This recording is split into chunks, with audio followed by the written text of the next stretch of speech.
We are back with week number 4 here of the ECC Esports East Conference. Of course, we are into week number 4 of the League of Legends side of things, and I'm very excited to be here because it's been quite a while, at least for me, not for RMC. My name is Orbital. With me is the best minion to ever wander off the rift. It is Random Minion Caster, and we will be your overhead voices for the matchup here between, I believe it is South New Hampshire. Did I say that right? Yes, it is Southern New Hampshire University Blue going up against Farmingdale Rams, and I could not be more excited. RMC, how you doing today? Well, Orbital, it's been a hot minute since we were here covering the ECC. I believe it's the first time we're actually covering a League of Legends this split, but it's not the first week. We're actually being dropped right into the middle of the regular season. I believe this is actually week 4 coming into it. And now, if you do follow ECC League of Legends, those two universities will be familiar to you. SNHU has been around a long time. Heck, they were top 4 last split in fall. And we've got Farmingdale State College as well. Now, they're a traditional powerhouse. They didn't play in fall, but the last time they played was in spring 2024, where they won it all. So Orbital coming into tonight, they are second and third place facing off with Utica sitting pretty at first place, and these two still battling out just below them. And that's the scary thing, because right now we're looking at SNHU, and they are sitting up on second at 3-0. Now, granted, that is including their bye week that they had a little bit earlier on, but they have been led by Salvador Dali. At least that's what we're expecting here on the day. They're a Masters jungler here that has, I mean, anyone in the jungle role knows that they do have a decent amount of strength to be able to kind of push a team into a victory. Yeah, especially, with a name like Salvador Dali, an artist known for his creativity, for his masterworks. And, well, Salvador Dali, the jungler of SNHU, has his work cut out for him as well. Because Farmingdale Rams, that's a scary team. They are traditionally a powerhouse for a reason. And it does...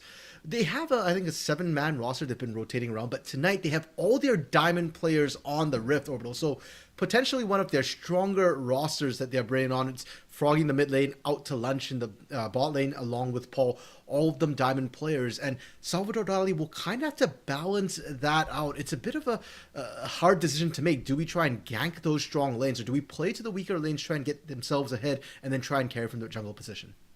Yeah, because, I mean, you got someone like Just Spoon there in the mid lane, a P2 coming out here, going to be putting up their best fight against Froggy, and that's what we're going to be watching for. You also got TF in the top side, who is that G3, who might be facing off against D Panini, I believe, there in the top lane as well. So a little bit of a matchup difference there, but as you can see, Farmingdale on the blue side, and immediately they ban away the Taliyah, not because it's a mid lane Taliyah, but because the one that we just talked about, Salvador Dali, has a massive amount of Taliyah games built up in their solo queue, and then the respect ban of the Mel in the way back.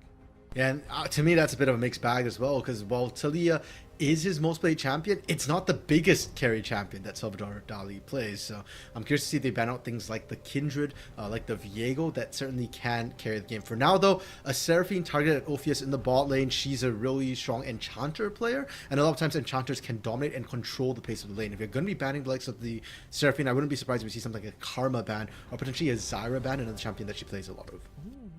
Well, maybe not just that. Maybe even just flexing into mages in general. I mean, that's a Taliyah, that's a Seraphine, that's a Veigar, and then on the other side, a Hui and a Mel.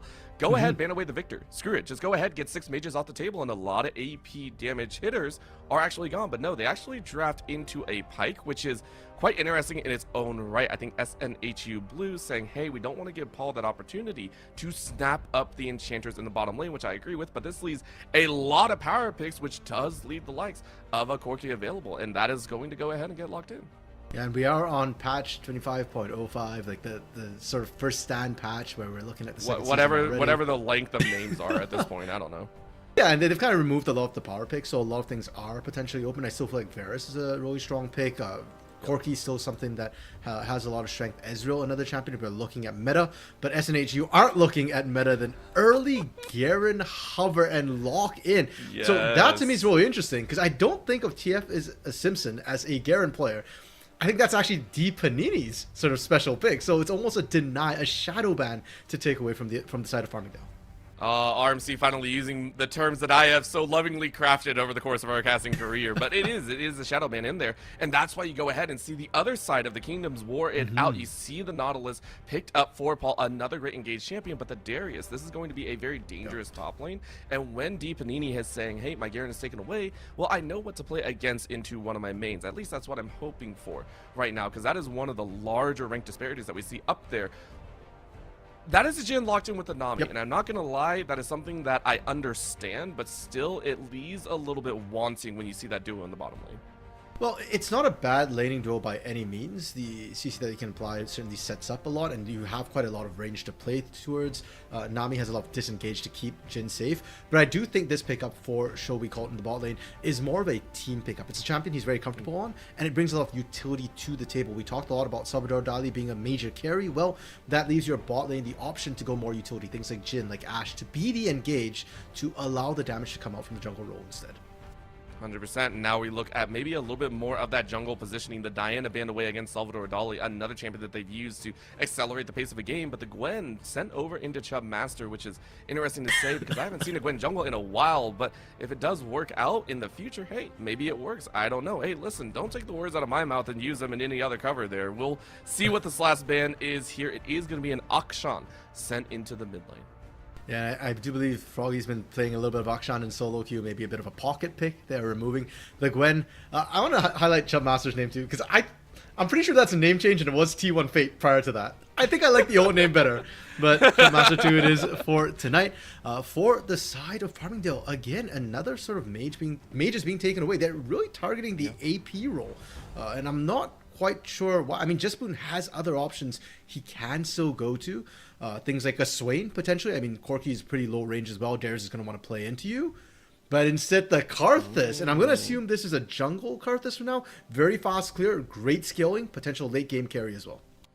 And if you want to line up a little bit more comfortable control mage in the mid lane, it would make sense. You get a little bit more access in there. But granted, the Karthus does it all already. Now we're going to see that draft come out. And I actually really like this one. The Silas has so many great ultimates to pick from. You have an Execute with the Garen. You have the Curtain Call. You have the Requiem to steal away as well. So huge call from Froggy. And then that is a steal from Salvador again. We know the Karthus is there, but that is a Viego taken. And now we get to see that mid lane calling. If Jespoon is willing to throw down with the best of them, they are going to. That's a Yone to try and counter the Silas. Yeah, and Yone-Silas matchups are always really spicy because both of them like to go in. Both of them have such big play-making potential. So really liking those picks coming through from both of those teams.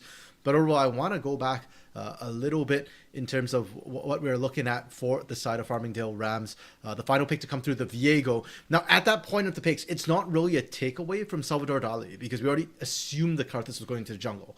What it is instead, it's a great pickup to go with the rest of the team. You have so much damage. You have the ability to take away Requiem. If Requiem doesn't finish people off, and oftentimes we think of it as something to just kind of finish the fight, but you can use it mid-fight to start the fight, get people low, and get the resets rolling for Chubb Master here. So I really like the Viego pickup with the Silas, with the Darius.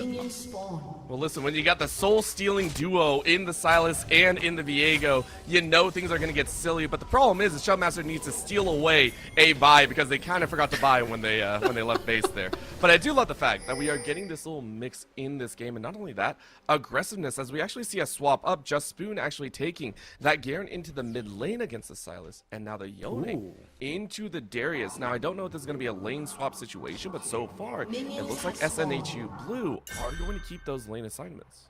Okay, that's spicy. I did see that Jespoon does play Garen, but I just assumed he was playing it in the top lane. But interesting in the mid lane, I like it. Garen is a bit of a lane bully, a big lane bully, and Silas does struggle in the early game. So playing up into a bruiser like that certainly is a way that SNHU can try and take over the game. But it comes at a cost. And the cost is the top lane. Yone is a champion that needs a bit of time to scale. Darius is, if anything, potentially a bigger lane bully than Garen. And there's a very real chance that TF Simpson might end up dropping at level 6. Heck, even maybe pre-level 6 if jungles get involved. Might not even need the junglers at this point. Is out to lunch, and Paul were very far up, but I think Shoei Cold and Ophius, both of them said no, not a chance, but that's going to be a good hook. Shoei gonna eat a decent amount of damage here, but with the Nami in levels 1 and 2, you have a decent amount of healing to come out. Yeah, ideally you really want that Nami level 2 before you start making plays. The other thing to watch is the force shot from Jin. Basically, if Showy Cult has a full magazine loaded at that point, you're going to see Paul and Out to Lunch play very aggressively because they know they'll win those early shots. I mean, you knew this hook was also going Right to come there. in here. And no barrier needed as the heal came in. So you are going to stay safe, but unfortunately you're pushed way far out of lane. Paul and Out to Lunch making great use of this combination. Yeah, Wave is going to crash in, and Ophius, she's not going to be able to step up and really soak that CS. She has to be very, very careful. She doesn't get punished for it. Top side, interestingly though, for all that we're talking about how Darius is a lane bully, TF as a Simpson has actually been dominating this lane matchup. Deepanini half health and kind of losing that wave as well. I'm curious to see how much CS he can pick up if he focuses on picking up CS or whether he tries to trade the TS system under turret. I love the fact that TF is a Simpson trying to throw down a little bit of that empowered Q, which, I mean, if you're able to get the knockup and then quickly snap back to your clone, then it's perfect, right? You're able to kind of mitigate and get a little free damage up there, but for right now, it's not going to happen. Out to Lunch going ahead and very easily crash that wave and now set the lane into a safe balance once again, basically securing themselves, as long as they don't die and nothing goes wrong, a comfortable wave lead over their lane opponent. Yeah, and unfortunately for Deepanini, that's not what you want to see as Darius. You want to be able to be the aggressor there. Now, it's worth noting where the junglers are as well. Salvador Dali is topside, just power farming. There was no camps to take away, and not necessarily looking for a gank, whereas Shubmaster... Uh-oh, they're in the bot He side, wants blood. and the flash or flash. You knew it was going to happen. No barrier pop by Showy as well. And that means Ophius, she's going to have to run away. So Chubmaster, great first blood. She's looking to recall. The wave is pushing in. Okay, nobody's going to interrupt the recall. She should be safe and fine. But, oh, well, that's what I was talking about. The jungle sort of mismatch there. Chubmaster looking to get action going. It does mean that Deepanini gets zero backup. At the same time, SNHU had to be a little bit careful in their bot lane, overstepping a little bit. The good news for SNHU is that even if Jin falls behind, we talked about the fact he can still play utility, Showy Cult will still have impact later on. But the laning might get even worse for them as it goes on. We've already seen that they have to face. Oh, but what a turnaround. Froggy saying, hey, you don't want to dance this at all. Flash is available, but Just Spoon is out, so Salvador needs to hit these Skittles, but the Skittles aren't going to land as easily as you would like, so Froggy gets away with their life as well. Yeah, but Just Spoon lives, and Just Spoon has teleport orbital, so a small win for SNHU. I think they'll be happy with that trade. You can see Spoon just getting back to lane right away there. And Salvador Dali, you know, really good cover from him. The exhaust was super clutch to keep Spoon alive. Helps out so much, and Just Spoon now actually having a comfortable lead in that mid lane as well, which is why this gold lead hasn't really shifted too far into FSC's favor. You can see they're up about 200 gold. First blood gathered an extra bit, but it's even, which is nice to know, at least on our end, because you can't see it if you're in the game right now, as Dragon is going to spawn up here. It is going to be a cloud, so maybe not exactly the most impactful one. Namely, in our eyes, we're probably looking at the grubs to really be contested. And I really think it depends on which lane is kind of in control. Karthus can really quickly blitz down the Dragon, though. Top side? Oh! What? TF stands for the words it means, as that is a solo kill in the top side. That came out of nowhere, not just for us. Deepanini didn't even have time to flash away or ghost. I think just wasn't expecting that level of aggression that came out, but great play from TS Simpson, and it's scary when the Yone starts to get fed. Well, you know who's also probably going to get fed is Out to Lunch, who is in for lunch as well, dining on company time, as that is Showy Cult once again caught out a Q overhead the Nami. And it's going from bad to worse here in the spot lane. Okay, so the map kind of splitting a little bit vertically from what we're seeing, Orbital. Yeah. Where top side, SNH is doing a fantastic job. Bot side, Farmingdale is answering back, and look at Showy Cult, 27 CS right now. And I fear that there's not going to be relief anytime soon. Karthus' ganks aren't the scariest things necessarily to come through. And especially even at level 6, you need time to skill up. You need your lanes to set you up. And if bot lane's behind, that's not a lane that Karthus can build up. No, and all of a sudden you're forced into the mid or top side, and at this point only top side. If Just Spoon is able to keep even, I mean, Silas always feels like they have so many outs. Down goes the Dragon, though, thanks to that kill on the bot side.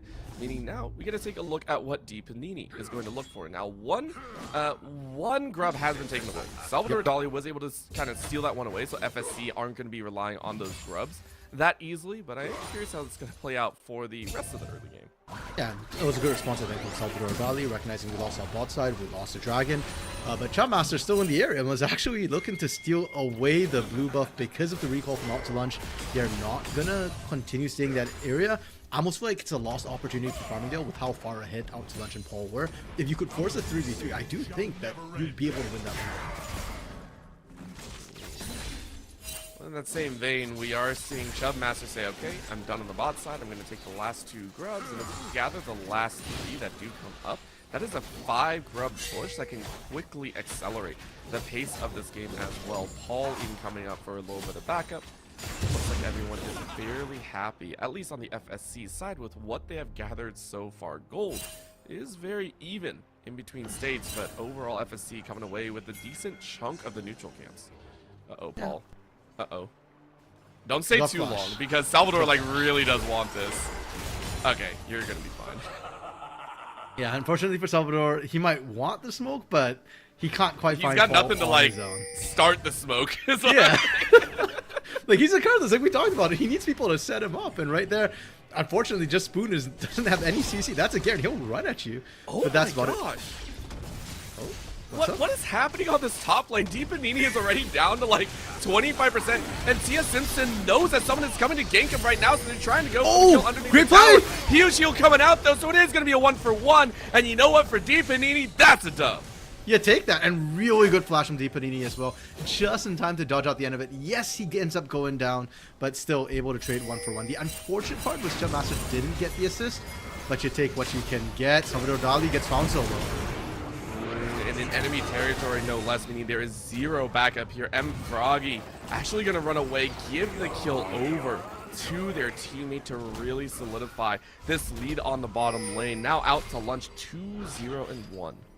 Yeah, I honestly thought they'd just give that to Froggy, because if you can get the Sylas ahead, have a better lane matchup, there does come a point in the game where the Sylas can match up against the Garen. I hesitate to say win the 1v1, but be much more comfortable in that matchup. Instead, they're trying to accelerate this carry, and I would love to see out to lunch get into a proper team fight. We're a little bit early yet. You know, I suspect we're not going to see it until closer to about the 15-minute mark, 14-minute mark, but yeah, that's when things are going to get really fun, when out to lunch is unleashed in the spotlight. Not only that, I mean, out to lunch also got accelerated in another way. Double bus handed over their way, meaning they get extra damage and kind of punch to whatever they do. So Joey Colt and Orpheus, both of them are rightly staying underneath the tower, not even waiting around. You can see the number of traps that they laid down as well. 0 in the middle lane. Everything on the side for Chubmaster, just like, please don't gank us for all that is holy. Top side, though, we're seeing why Deepanini has consistently been losing about 20 to 30% HP. It's a simple rotation from TF is a Simpson. Yeah, but all this pressure that Deepanini is bearing right now might come to fruition. We're seeing Chubmaster and MV Froggy actually look towards the top lane. Ward just came down, but Simpson's so far up. Yep, this is going to be a problem here as Deepanini is going to get cut down. It is going to be a 1-for-1 trade yet again. Expenditures out though, and a shutdown handed to Chubmaster too. Okay, so here's the thing, Loco. Despite the fact we're seeing the 1-for-1 trade, and it's not bad for Deepanini in the position he's finding himself, where he is getting outlaned, if you're able to go even, that's where. But the scary part is that Yone's skill is better than Darius. So right now you're going even in lane, but later on, TF Simpson is going to have much more team fight impact. I'd love to see the kills kind of be funneled to someone who can make a bigger difference. And Froggy, walk by 2. Something like this, maybe. Good flash out by Froggy to stay alive, as Just Spoon is like, hey, I can do damage too. Yeah, Garen, it's all you do. Well, that in fact, I guess. You do get kind of bruisery, to be fair. And props to MV Froggy, he is down almost 20 CS. That's actually not too bad, considering how that matchup normally goes. You are expected to be down CS, and he's not actually died to the Garen whatsoever. You do look to outscale. Topside, Chubmaster, he's revisiting the top lane. Simpson, no respect. And I like this call coming in here. So Deepanini brings it right back. The ult goes out, and you are kind of safe on the tower, but not as safe as you would like. But another Q to go out and almost grabs Deepanini's life, but that is going to be the Requiem coming in here. Deepanini might not burn. I don't know if you healed. You go down. Salvador Dali able to burn their way to their first kill. The Blackfire Torch, Salvador Dali just picked that up too, was coming out of base with it. If he didn't have the item, Deepanini was down to 4 health at one point. It was really, really close, but literally the burn is what equalizes it out. And we said this before, Sure, it's not TF Simpson picking up the kill, but Karthus skills really well as well. I think SNHU will be happy to continue trading this top side one. Like the little snipe to support. Showy Colt is like, I'm here, guys. I'm here. I did some damage to the dragon. Meanwhile, my lane is kind of toast, so hopefully the dragons help at this point. I say that with all the love of my heart, but out to lunch, scaling up neatly, actually did a pit stop for the Swifties just to have a little bit more move speed and saying, I have enough damage at this point. I'm going to go ahead and try and get an advantage there. Chub Master moving into that top side, though, trying to steal away from Salvador Dali and actually was able to get the large. However, TF is a citizen, said, hey, we know where you are. No stun to come out or no knockup at least. And just Spoon also waiting off on the edge. Sees one, but now might get double teamed here as they have to run away. Good spin to win, does a decent amount of damage and knocks back the plant as well. I don't know how much more FSC are going to get. They do get the jump over the wall. And Froggy wanted to go for the execute, but couldn't join in as they had no flash. He goes in, he's not coming back out. And the one, again, 1-for-1 is not necessarily worth it. So is not able to find Just Spoon. Just Spoon, again, has to teleport. It came back up, so he'll be fine. Deep Panini, though. This one's a little bit dicey. He's got a long walk. Simpson, he wants this. Yeah, I mean, they've done this pretty much every chance they get, I think. TF has been like, I really don't care. Even if I know enemies are coming like this, I am going to do so. Ult is about to be back up. Flash out, flash for flash. As TF is just like, bro, really, we're playing this game yet again. And FSC are like, yeah, because this bot lane out to lunch is at this point at dinner with the 5-course meal they're eating. That was 100-0, bro. That was clean. Yeah. Through 3 summoner spells, by the way. Showy Colt lost barrier and flash, and Ophius lost her heal as well. Like, that was 3 summoner spells as well. I'm gonna call it 1 because Ophius only benefits from the heal. The flash and barrier. That's all for Showy. This top side's a little bit scary. Deep Panini might go down. Oh, Chub Master went a little bit too over aggressive. Big whip on the ult, and Chub Master, I mean, was ripe for the taking there. But that's a big one for Deep Panini to also pick up and now get a chance to push in the tower himself. And that's a really good read from Chub Master as well. Chub Master was just there, and the trade happened, managed to stop the engage, went right back to top lane again instead of clearing the bot side. We see Salvador Dali actually in the bot side, taking away all the camps because Chub Master went to go help out Deep Panini. So kind of costs coming through for both these teams with the plays they make. It still benefits Farmingdale at the end of the day, but it's largely because Out to Lunch and Paul are just so incredibly strong. They're dominating at 2v2. They take the first start. And remember what we said earlier, Orbital? The fun? It really starts when Out to Lunch comes back in from bot lane, and he's now unleashed to help everybody else. Suddenly, Salvador Dali is like, I don't like this at all. Just Spoon is like, I'm just a Spoon. Can you not do this to me? Oh, flash under the tower with the wave coming in, though. What a great grab by Ophius. Plus the bubble. Ophius deserves that kill. She is going to gather the 5th for SNHU. Okay, she deserves it, but it probably would have been better for Spoon to be able to pick that one up. Yeah, the CC chain, though, was absolutely gorgeous. And I think Paul knew when he threw out that hook that perhaps he shouldn't have. You could see everything was backing out, and he was walking away. He just threw the Q backwards, which was like, oh, I hit. That only Paul died there, I think, is the best case scenario for Farmingdale off a very, very risky hook. Oh, 100%. And we do see that disengage factor that you mentioned at that R1 with the Jhin. The ability to kind of negate some of these jumps in is very prevalent. The problem is just it doesn't have a whole lot of weight behind it. I think the wave is great underneath the tower, but once you get out into that mid lane, you better hope that the rest of your team has a bit of damage to back it up here. CF on the top side, though, going ahead swinging on a quick plant as Deep Panini is like, yo, what's up? Let's go ahead and keep fighting. And unfortunately, TF actually jumped right back in, so it means that they are forced to fight Lethal Tempo versus Conquer, as it's just a swing versus swing. That's going to be the chop down as TF is able to slice through with the Blade of the Room King. Knows Chub Master's on the way. Immediately sprints out, and it looks like they are going to survive. No flash for Chub Master, not going to be able to run him down. And honestly, I understand where Deep Panini was coming from. He just kind of hit the right item power spikes to be able to kind of hit toe-to-toe with Lone. The biggest problem was TF Simpson was a level up. He had more stats, more damage to come through, and you saw how narrow that was. If not for that level, I think Deep Panini could have won, but the level makes a difference. Now TF Simpson 2 levels up as well. We'll continue to win the 1v1 if we see the 1v1 continue. Top turret's down. There's no reason for Deep Panini to sit in that lane anymore. You can go ahead and start making your moves elsewhere. Maybe use that flash ghost to chase down and help out gather. Maybe 1 or 2 more kills on Showy Colt and then some. That'll be the Herald taken away by Chub Master at this mid lane. Will also go down in probably the next wave, or unless Chub Master wants to make a hard mid lane push. Bot side currently being corralled by Just Spoon and Salvador Dali. Honestly, it's only because this dragon might be around here. The recall coming out of Salvador Dali's like, I want to go back and buy. Let's go ahead and grab a mask real quick and get ready for this third Drake. And good pings and calls coming through from SNHU communicating that, hey, mid lane's gone missing. We know multiple members were in the area. Dragon's up. Just Spoon, back off. The problem is for SNHU, they don't have as much coverage for turrets anymore. So trying to fight around this dragon gets a little bit iffy. And with the Herald in pocket, Farmingdale can just drop the Herald mid and continue to pressure Dragon perfectly safely. They have control over multiple avenues. It looks like they might just sack the dragon for top lane inner turret. I mean, top lane, inner, and mid. I mean, that's a great play, I think, when we take a look at the scope of the Dragons. It's only a Chemtech, which Chemtech, yeah, brings some value, but it's not great. It's not all important. That's actually a TP towards the top side, as we see the likes of Spoon trying to chase him off, but it is good. About 33% left. And in the mid lane, Shoei again at this point is put in the back of a house. That is their third death so far, and I don't even really think it's their fault. They are trying, but they are being left like lambs to the slaughter. Yeah, and the rotations coming through from Farmingdale are clean overall. They've got the teleport out of the Spoon into the top lane.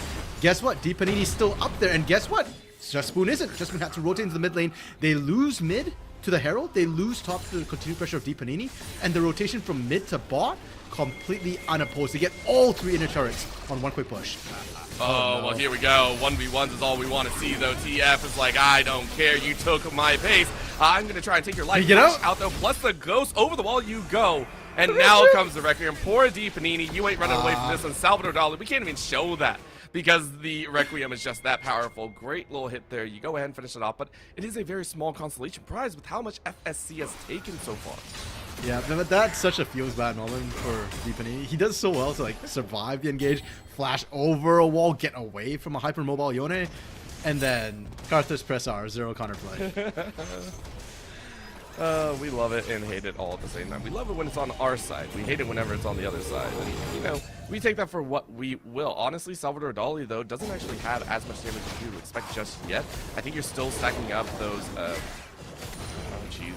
those Dark Harvest stacks as well. And you're still waiting for second items. So it's the burn build as well. It's not the raw damage to come out.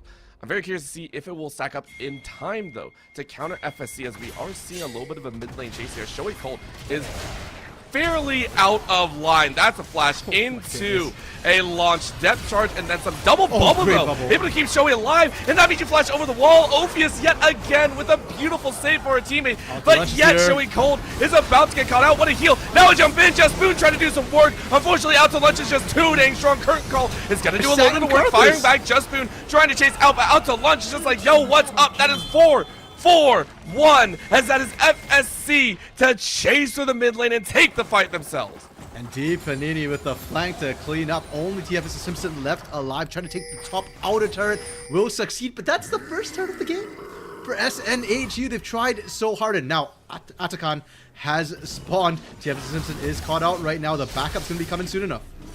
And TF saying, hey, maybe I have this chance. Does get the catch, actually, onto Chum Master. That's a kill. That's huge for TF. What a slaughter. And TF is starting to use those kills that they got earlier on D Panini to start to accelerate their own pace of play.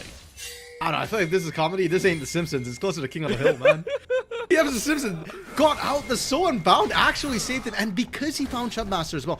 The critical thing is the jungler went down, and because of that, Farmingdale didn't feel comfortable going for Ataka.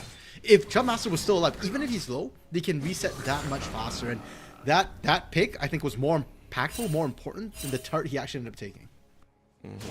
It's huge, and TF is starting to say that they are someone to watch for. 8.3k in their pocket, and that was a huge bounty to be picked up as well. Now in this bot side, though, we are seeing the spin to win versus the other spin to win, and both of them have been, you know, doing okay. 8.2 on the Darius and then 7.6 on the Garen, but I want to direct eyes down to that bottom lane. Out to lunch 10k versus the 5k on Shoei Colt. There's a reason why at this point out to lunch is the feared Reaper of the Rift.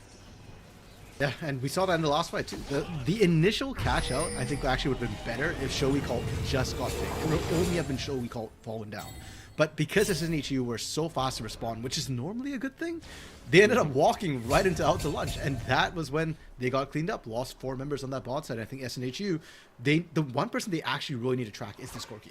If they can track the Corki, they know whether or not to engage. Without Corki there, SNHU aren't that far behind. They're actually fairly comparable. That's the thing is, you gotta keep eyes on that one. Honestly, also shout outs to Ophius, doing everything to try and save Shoei Cole, only to spin around and be like, and you still died out of all of that. Like, bruh, that would be heartbreaking. Froggy though, realizing this might be a test of time.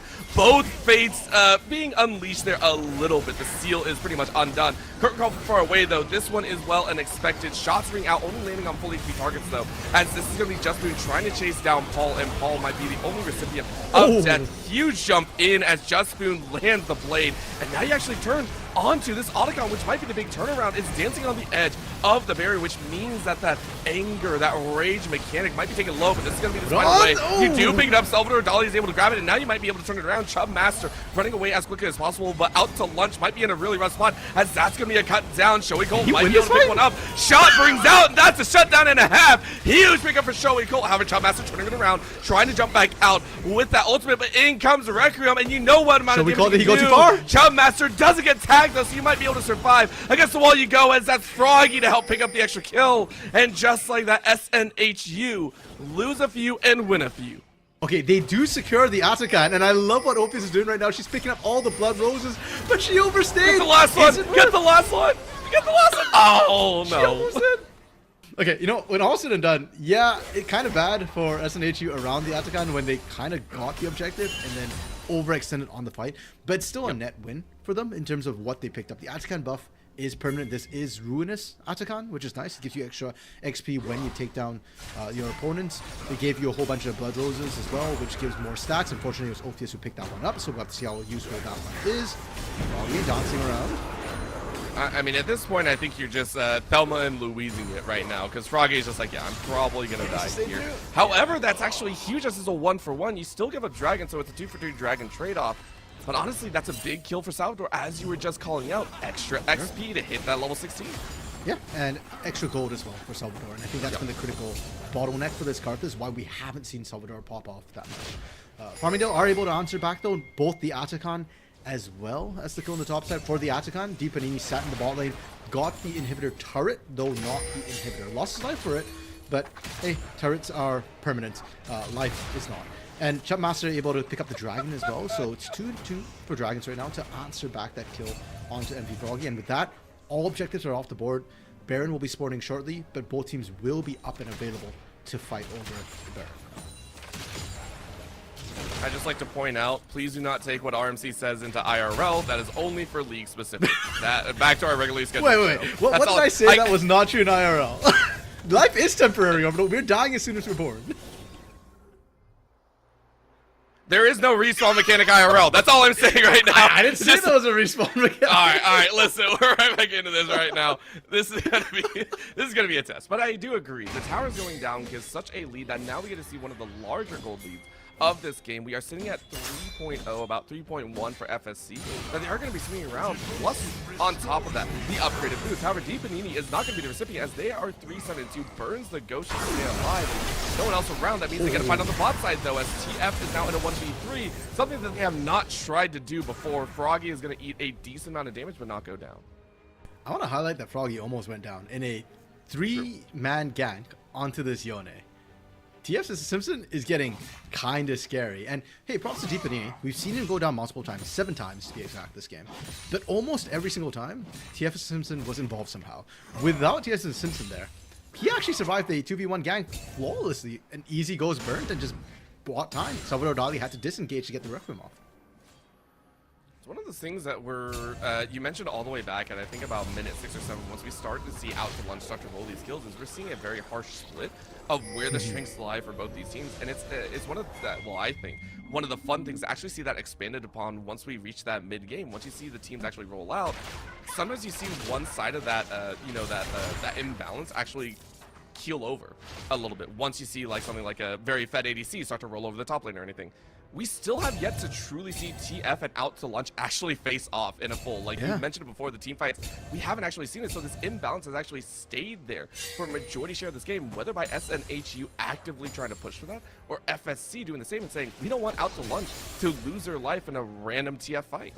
And I've got very split mind about that because I understand that you want to keep Corki away from the mess, and Yone is such a big team fight too. If he lands any sort of CC, if he gets a knock up onto Corki, he gets the kill. It's so easy for SNHU to roll the rest of that fight, but at the same time, out to lunch, if he's not there, then it's hard to get that decisive win, you know? Well, right now, you know what has been tested multiple times is Froggy and Spoon. These two have fought on multiple different levels, and yes, they are the mid laners, and yes, both of them have died twice, but they are always willing to scrap, which I 100% respect. But we've hit the break point in the lane. When they were scrapping, Spoon was winning, but Froggy looks like he's outskilled at this point. He straight up won that 1v1, and with the threat of Demacian Justice in his pocket, stealing that ultimate away, yeah, you can tell that Justin doesn't want to deal with that. He knows he's not going to win that trade. Waiting for the time that he says, hey, maybe I can, and then we just get to see a one-shot on either end, but Chub Master really trying to soak up extra XP, and all 6-1 and 4, by the way, has done immaculately well on this Viego, which I don't think we've given enough credit.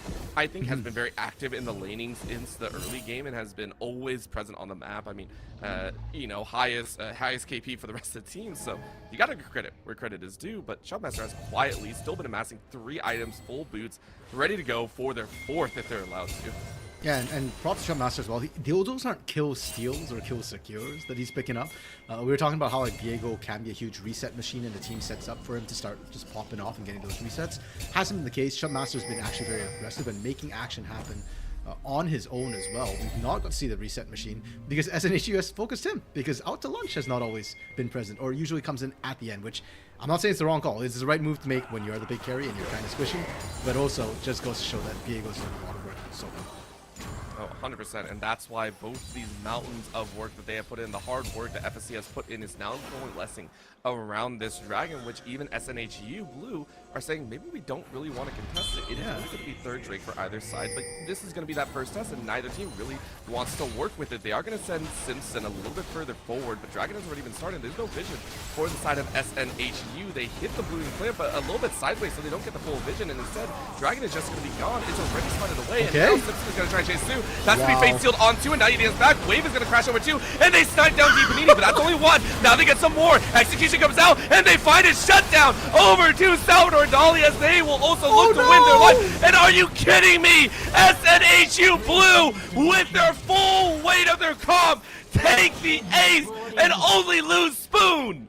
And it took almost 30 minutes, Orbital, but SNHU find what they were looking for, the massive team fight. TF Simpson, we talked about Yone being such a big team fight too. He lands a beautiful fate suit to scoop up so many members. Salvador Dali gets to stay in the fight the entire time. And unfortunately for Froggy's Requiem got cancelled because he doesn't have the Karthus passive. He has to use it before he dies.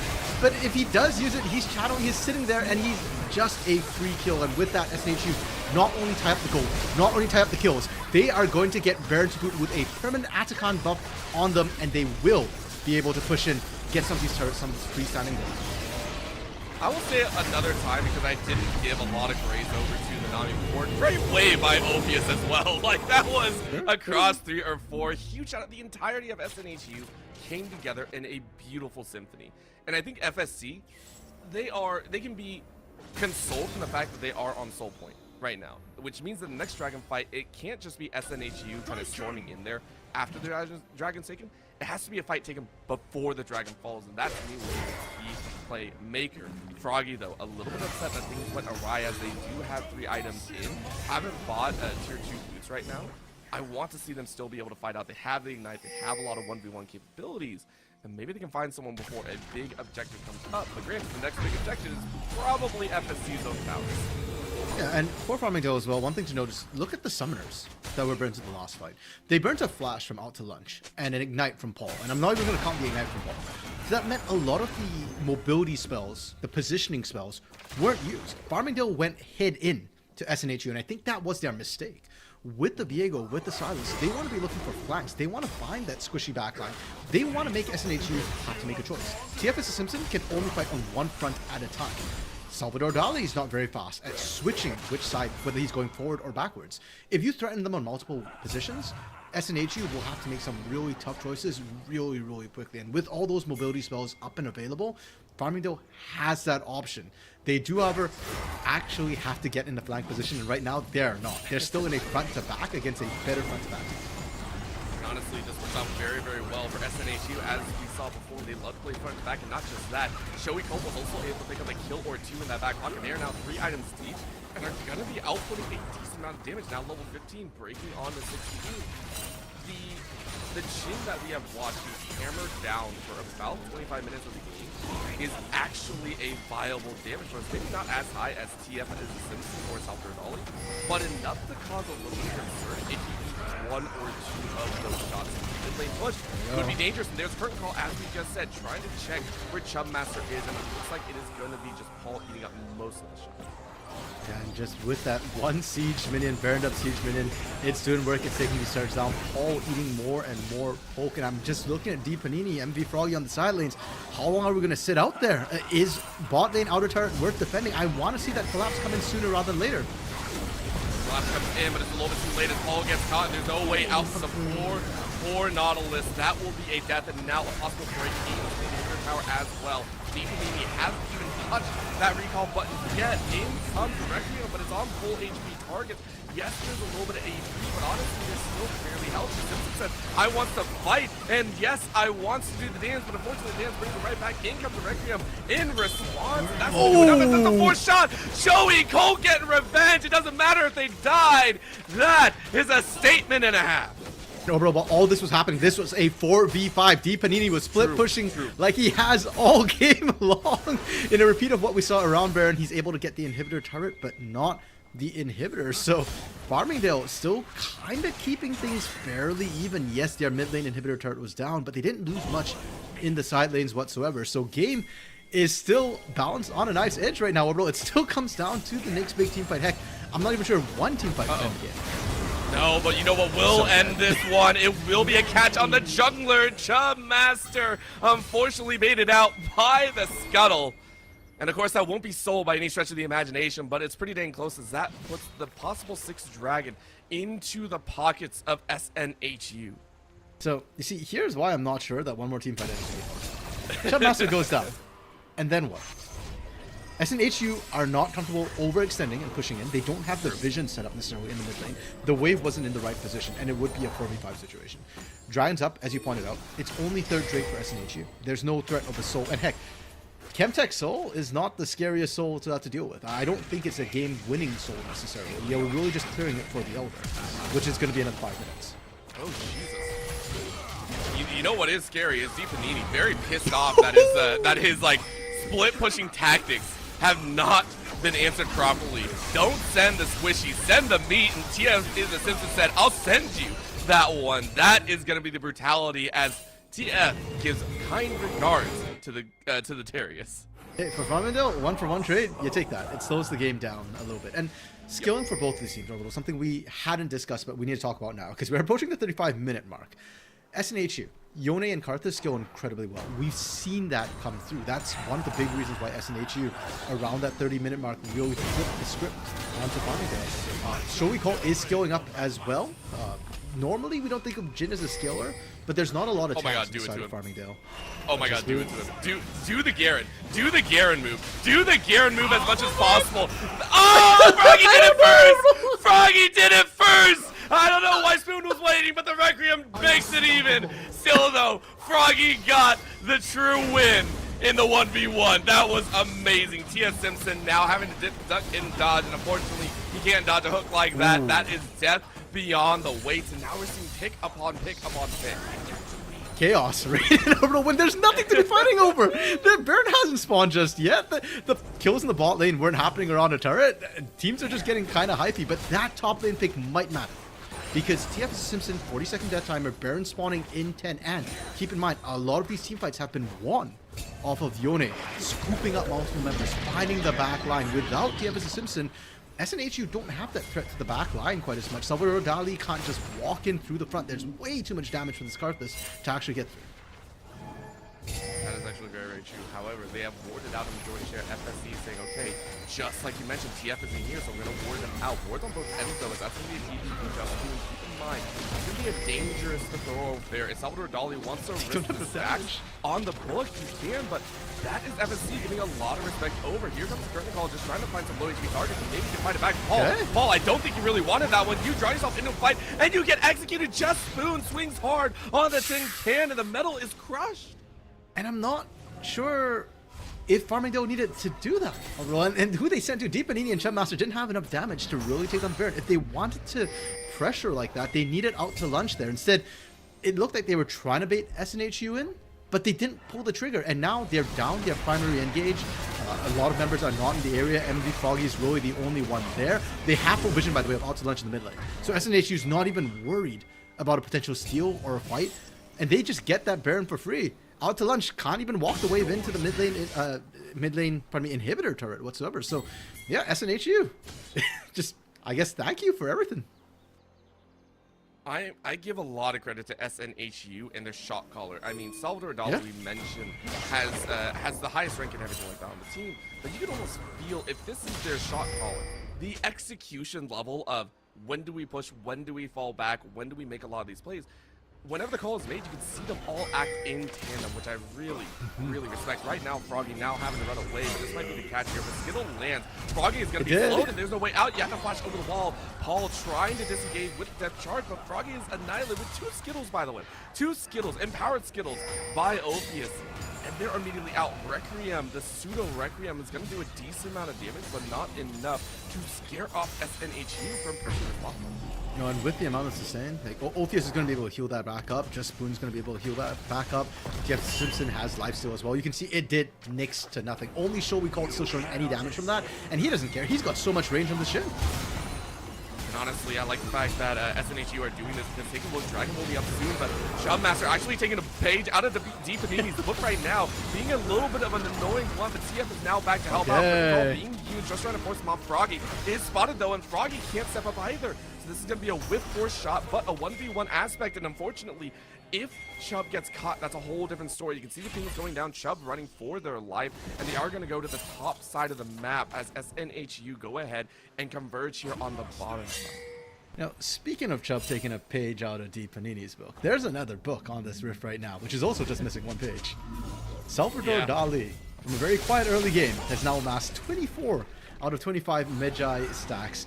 And it's going to be easy to pick up with the Requiem as well. Deep Panini might be the 30th page right here. That's dead. There we go. That's a problem. And these catches, you talked about the catch before Baron that FSC had. Well, SNHU just took the top laner off, and that is gone. There is no way, as that dragon is burned in less than 10 seconds.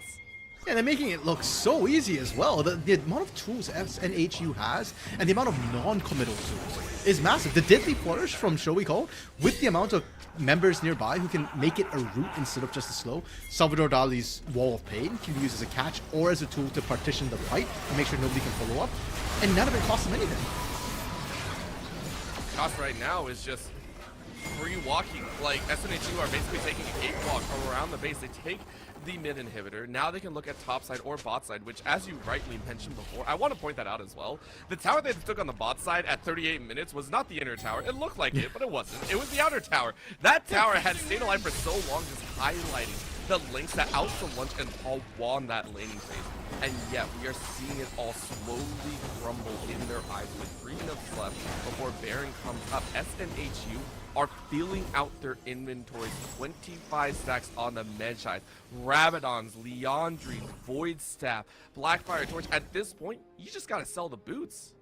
Yeah, I mean, almost full build for Salvador. Oh, well, Salvador Dali is full build, pardon me, the only person on the map.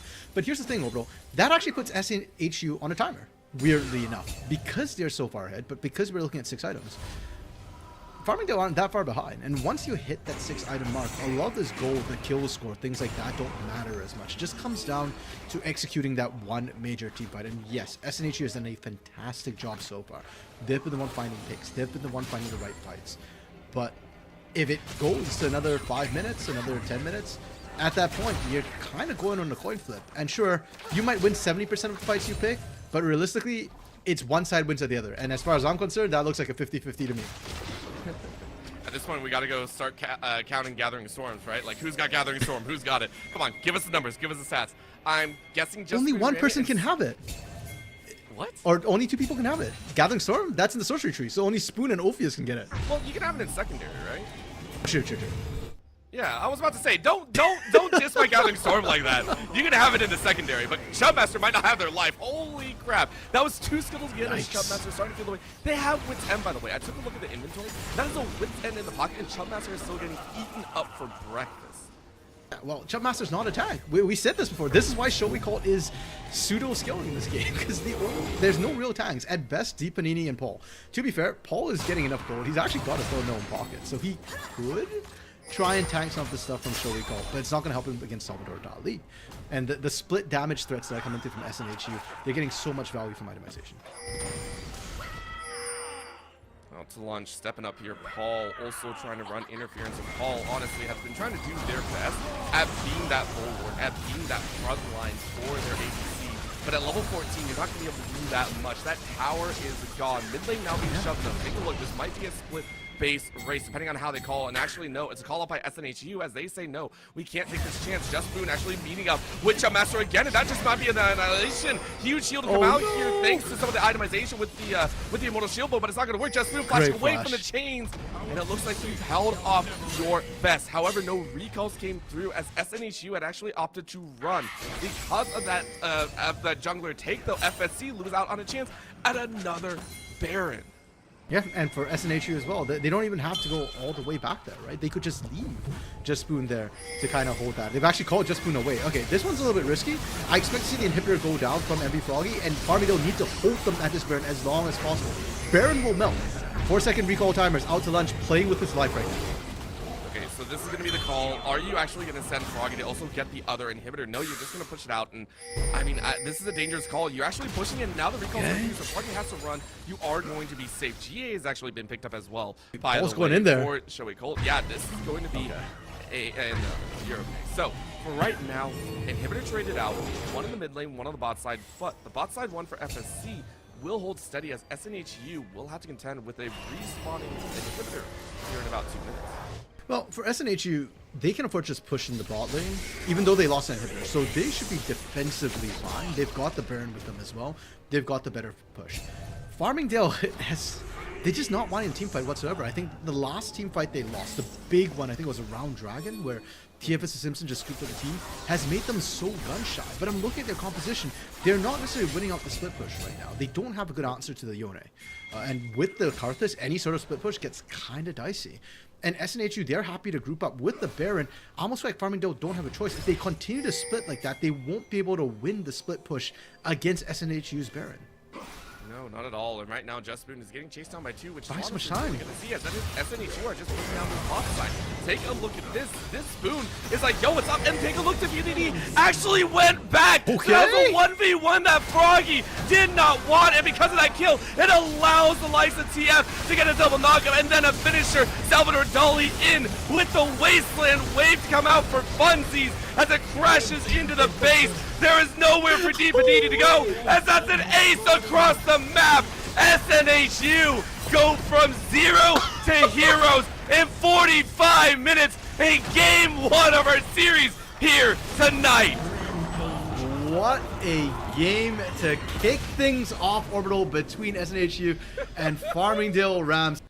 And coming into it, we weren't sure what to expect necessarily. Farmingdale Rams had better elo on paper, but SNHU, when I spoke to the coach Arden, he had said that, hey, we can win.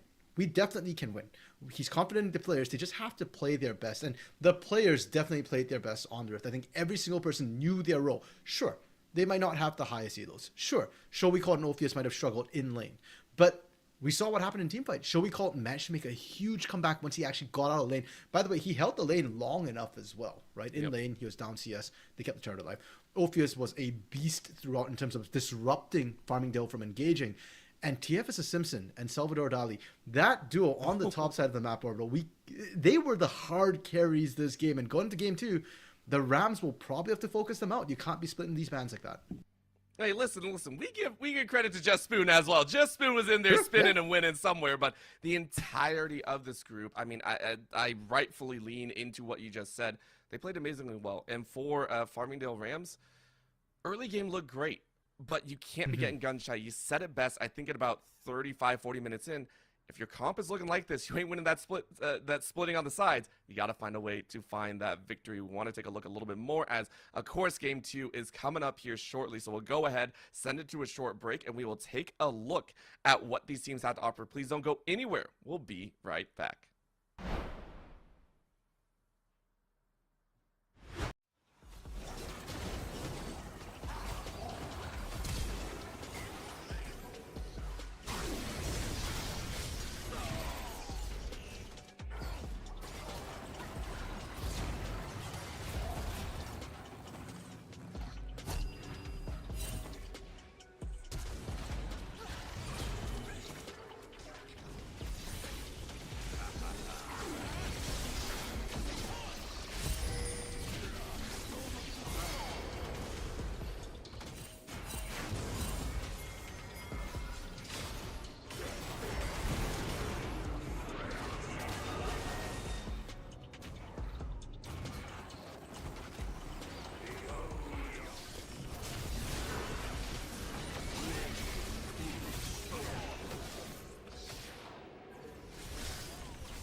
Rampage.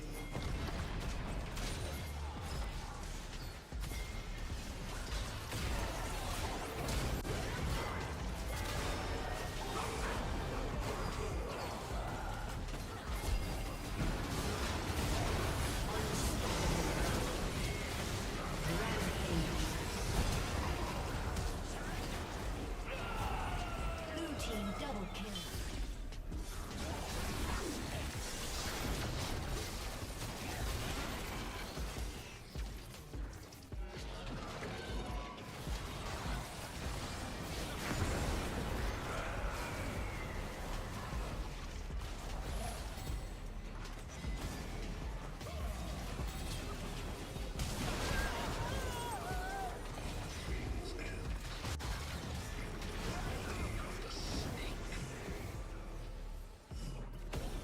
Killing spree.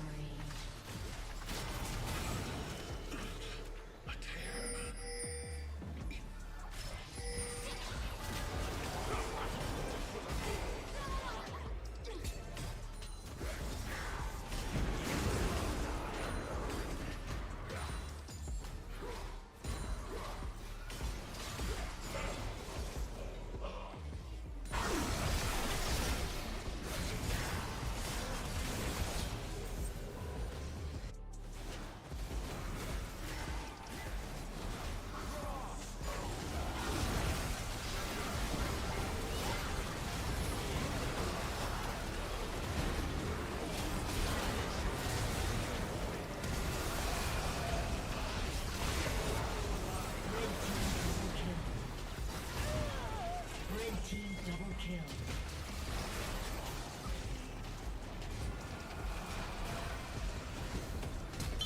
Rampage.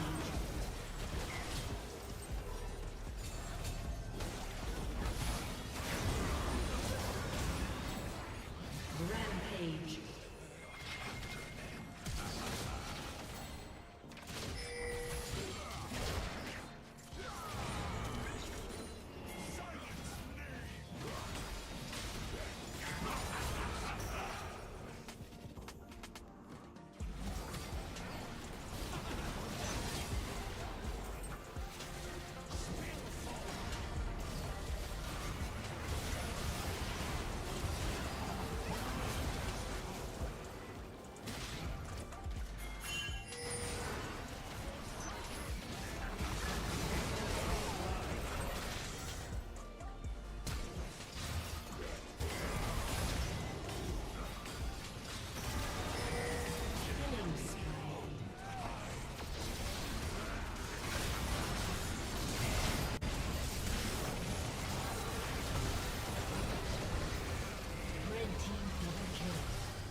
has scored an ace.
Rampage.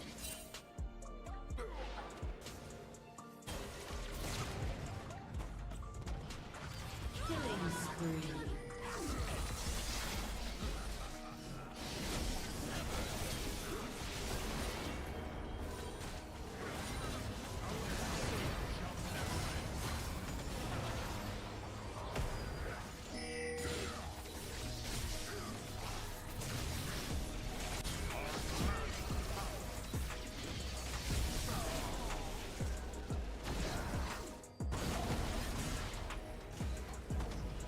Rampage.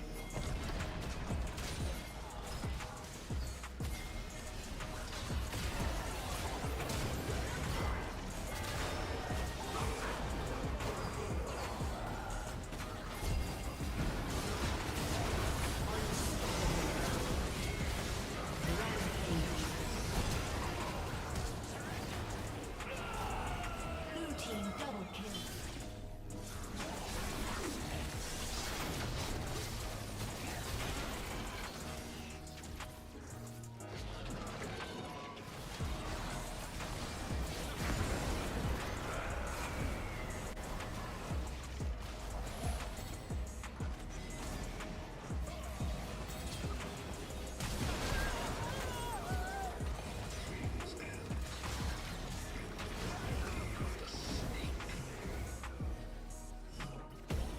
Killing spree.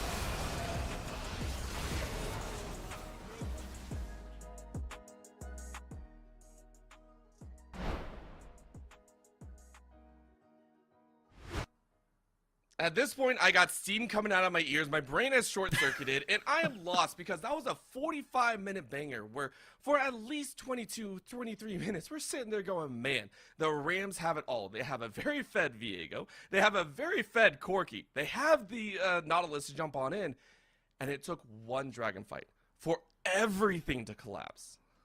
Yeah, and overall, if I'm Farmingdale, I'm steaming too right now. Like, that game was winnable. That game was close. They had a lead for most of the early game. And hey, it's time for them to see Red Game 2 bounce back. It's a best of 3. You can't afford to lose a game. And for Farmingdale, to a certain extent, though, yes, you got to look at Game 1 and see what went wrong. But at the same time, I don't want them to get too in their heads about it. Like, they had a good early game. They were playing well. Like, Out to Lunch and Paul were really, really strong in the bot lane. Froggy was holding well in the mid lane. Chubmaster was absolutely dominating in the jungle, and D Panini was holding up in the top side against a really strong Yone, doing his job as well. Like, all the pieces are there. They just need to not slow down at any point. They lose a fight, that's fine. Keep going. They still had technically the ability to do that, and going to game 2 Orbital, I think draft might be the decider between these two teams. If Farmingdale drafts a bit more, I don't know, like redundancy, I guess, like other forms of engage besides just one Nautilus, give Chubmaster something that can get a little bit more aggressive later on without just popping immediately, that'll be huge for them. And maybe just ban the Yone, because TFS Simpson is a monster on that pick. 100%, and still try and look at Salvador Dali, because, I mean, you tried to ban out Salvador. Let's be honest. You saw the Talia ban. You saw, I believe, a few more tossed in there. There were a lot. There was a lot of the pieces trying to throw him, but you can't really ban Salvador out, so I agree. Figure out the Yone. The Yone looks so dang good come that mid to late, and yes, you can talk about the Garen flex into that top side if you want to get messy with it or anything like that. But, you know, it still gets silly all on its own. At the same time, that Garen was a takeaway from D Panini. I understand that. At the end of the day, though, TF got away with a lot more than we expected. And my question to you, RMC, is, are we able to see that type of performance, not just on the Yone, but on anything else out there? So that kind of depends on what you expect from the performance. If you're talking about the 1v1 performance, yes, he's got a lot of other champions who can do that. He's got things like Akali he can pick. His Gwen can do the same. If you're talking about the team fight aspect, yes, he can go with the Gwen or the Aatrox. But if you're talking about champion who can do both, it's only really the Yone and the Gwen for him. So I'd love to see those champions be taken away from him. And heck, we saw the Yone come through as an R5 for SNHU, and teams are still on the same side. So maybe you don't need to ban in the first phase, but I do want to see them taken off the table at some point. Let's see if they do so. Right now, the Talia is still banned away. I think this is that respect blue side ban that you have to. Farmingdale opted for the blue side in this one as well. There is the Mel ban once again, which makes sense. Yet again, you say, hey, look, we just don't want to deal with that right now. It is also very, very easy for a Mel to do very well, especially in the hands of Froggy. Here's where things shake out. This is where we get to see some differences, and we are going to see the Karthus immediately banned away, so a lot of respect handed over to Salvador Dali. Yeah, I don't hate the Karthus ban necessarily. I do think Salvador Dali, the skilling on the Karthus certainly played a huge factor in how that game went and the massive comeback we saw from SNHU. But I also feel like there's a lot of other options Salvador Dali could go with. And the other thing to keep in mind too is Salvador Dali doesn't only play skilling champions. He felt very passive early because of the Karthus, but give him something like maybe a Diana, a Wukong, a Lydia, and at level 6 I think we're going to see a much early activation of this SNHU roster. That's what they're going to be aiming for right now. Still multiple mid lane bans being tossed out here. The Veigar, the Hui, the Mel, all still within the right pool. Makes me sad. My boy Veigar, you can see him in the back there. He wants to play at some point, but he won't. At least this time around. Too much CC. Take him off. Knock him down. I know. I thought about it right now, but I'm not going to do him. He's my boy. He got me from, I think, bronze to gold all the way back in like season 3. That was my days, man. Pike still, though, respect handed over. Once again, Paul not getting one of their signature picks as well. Yeah, and for SNHU, I don't think they need to change up any of the bans. I think they had a really good answer into everything, and they can continue doing the same thing. The one lane they really struggled in the laning phase was the bot lane, and Showy Cult already showed that, hey, I can just pick Jhin, maybe go for an Ashe if you want something that can tank bust a little bit better later, and Ophia still has plenty of options she can use to try and control the lane.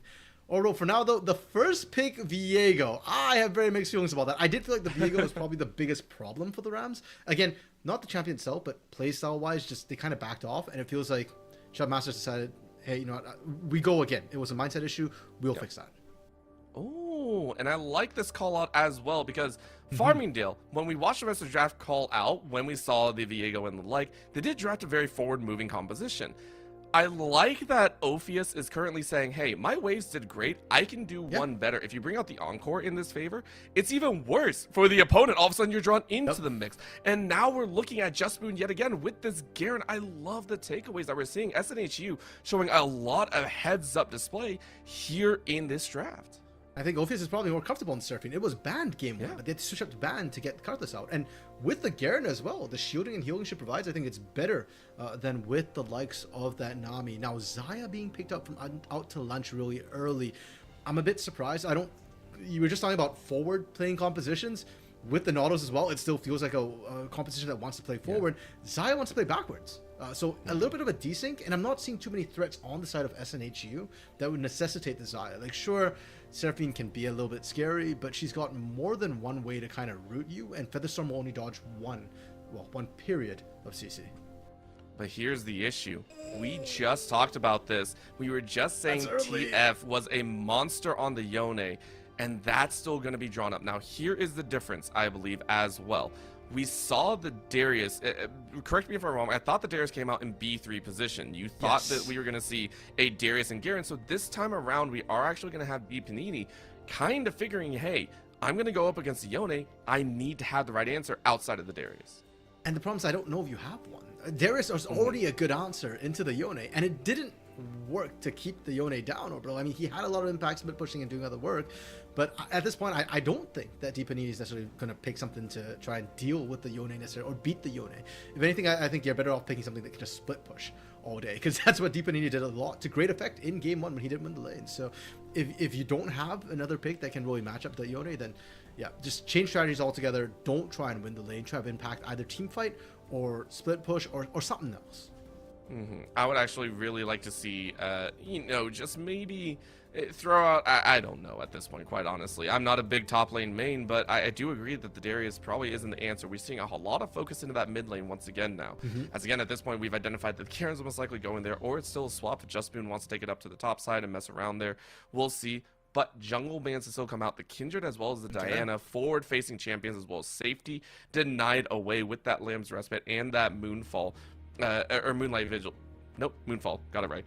There are just some shifts in there that now we're going to have to see Salvador Dali. Because you're dropped to your 4th highest, you're actually going for a Neela. I haven't seen this champion in a competitive setting in a while.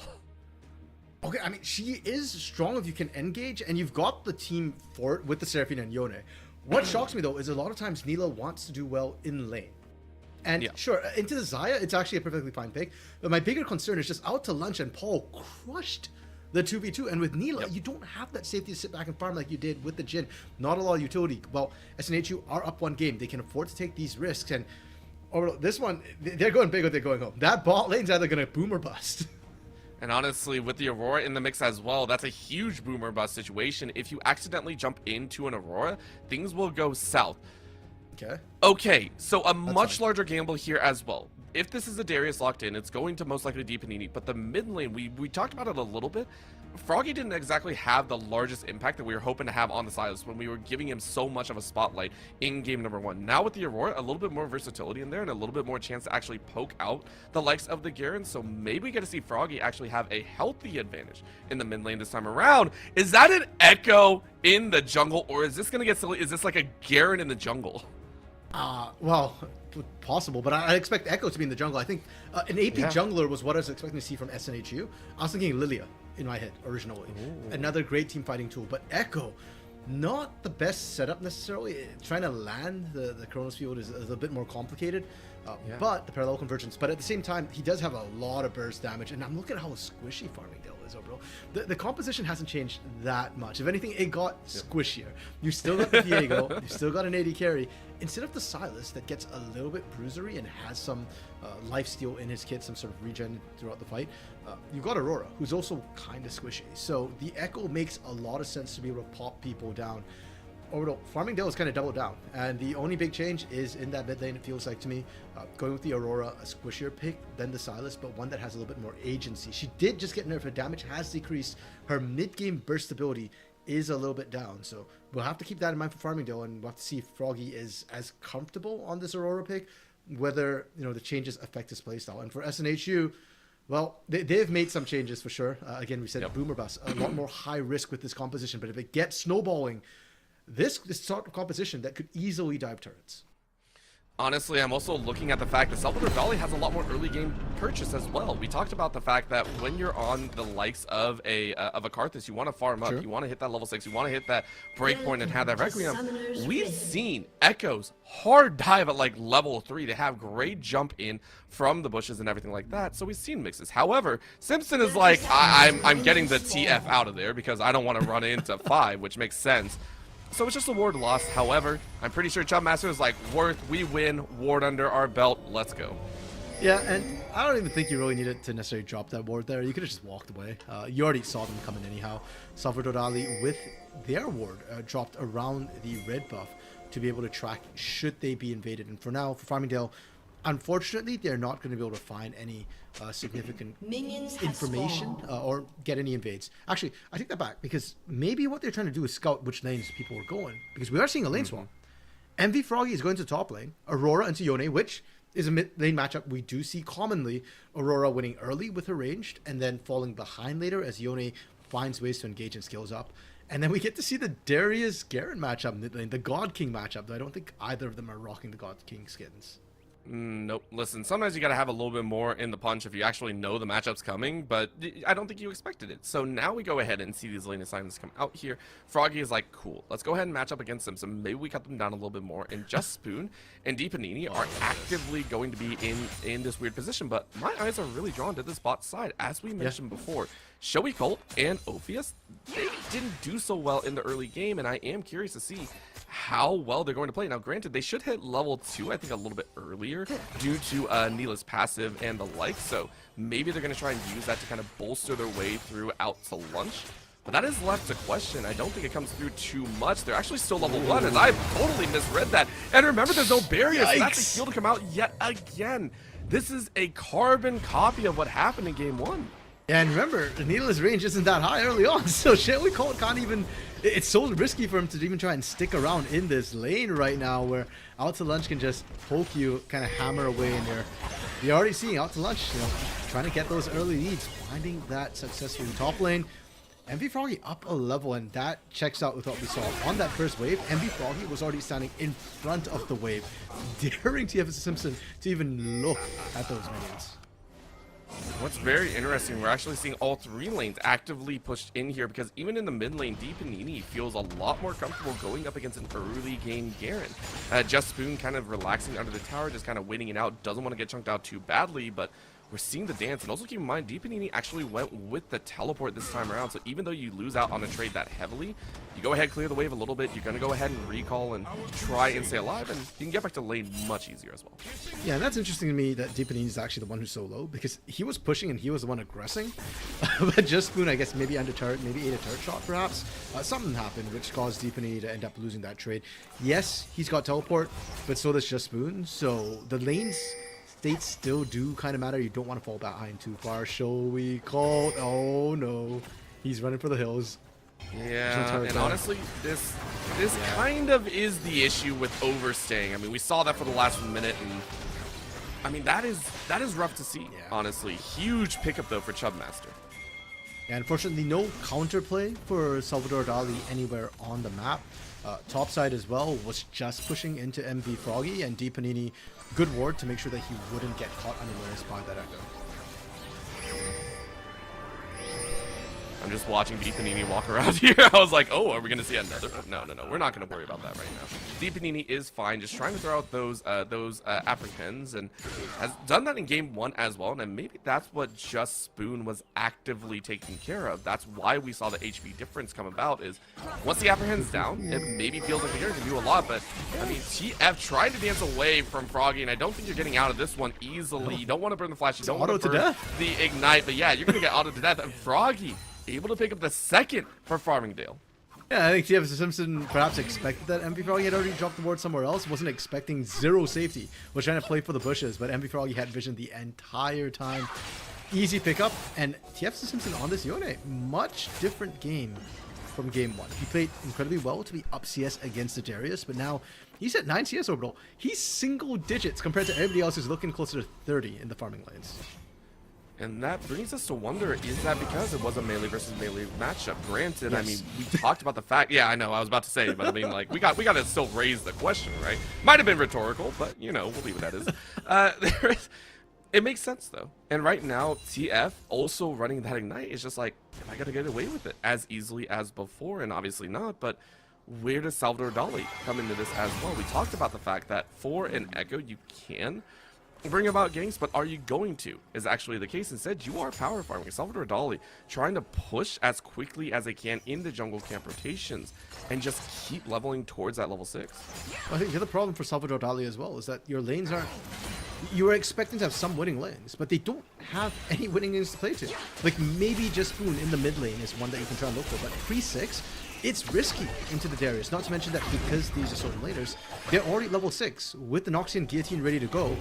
And if you don't have the Chrono Break ready to go as the Echo, there's a very real chance you just end up trading 1-for-1 at best.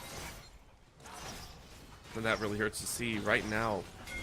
Rams go ahead and claim yet another first Drake. However, the difference this time around is they're actively looking for the grubs as well. If you didn't see, that was multiple pings going down here, and they're going to try and deny both neutral camps and take a huge leap forward in the feats. Yeah, early pressure in every lane means that they have full control. TF Simpson cannot contest the stop sign. I love the fact that they went for the bot lane first, right? That's the one that's a little bit more volatile. Now, out to lunch, left alone, not yet level 6, but neither is Salvador Dali. They need some sort of CC to come through. I think out to lunch smells that something's a little bit dangerous because they're playing really passively, defensively, waiting for the wave to come into them. And not only that, I mean, you kind of understood that you don't have Paul, you're going for the topside play, and Salvador Dali recognizing that, hey, we got spotted out, so you lost a little bit of time. That is going to be all 3 grubs handed the way of FSC, and they are on their way to a very comfortable early game as well, as you draw even more time here in the bottom lane. Salvador Dali hasn't left for the last about 30 seconds. He walked away, and as soon as he walked away, out to lunch started chasing after Shoei called Nophius. I almost feel like at this point, like if I'm Salvador Dali, I've been wondering, is there a ward in this bush? Right now, you say, okay, maybe there is a still level 5, but a nice root under the tower still keeps you safe.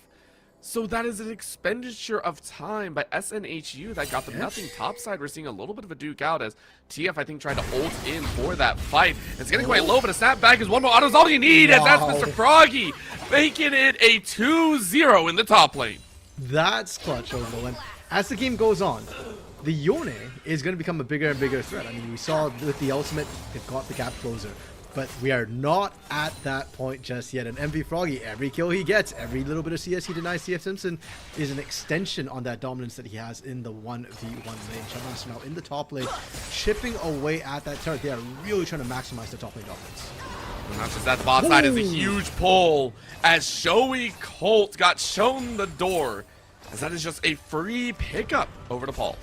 Yeah, and now 3k gold advantage at 9.5 minutes. Paul wanting more. Opius has to burn her flash to stay alive, and that's going to be at least 1 plate, maybe even 2 in this bot lane, going the way of Farmingdale. Farmingdale really picking up the pace on this one. They are utterly dominant, and there's no signs whatsoever that they're looking to slow down. SNHU, they've now hit level 6 across the board, barring Ophius.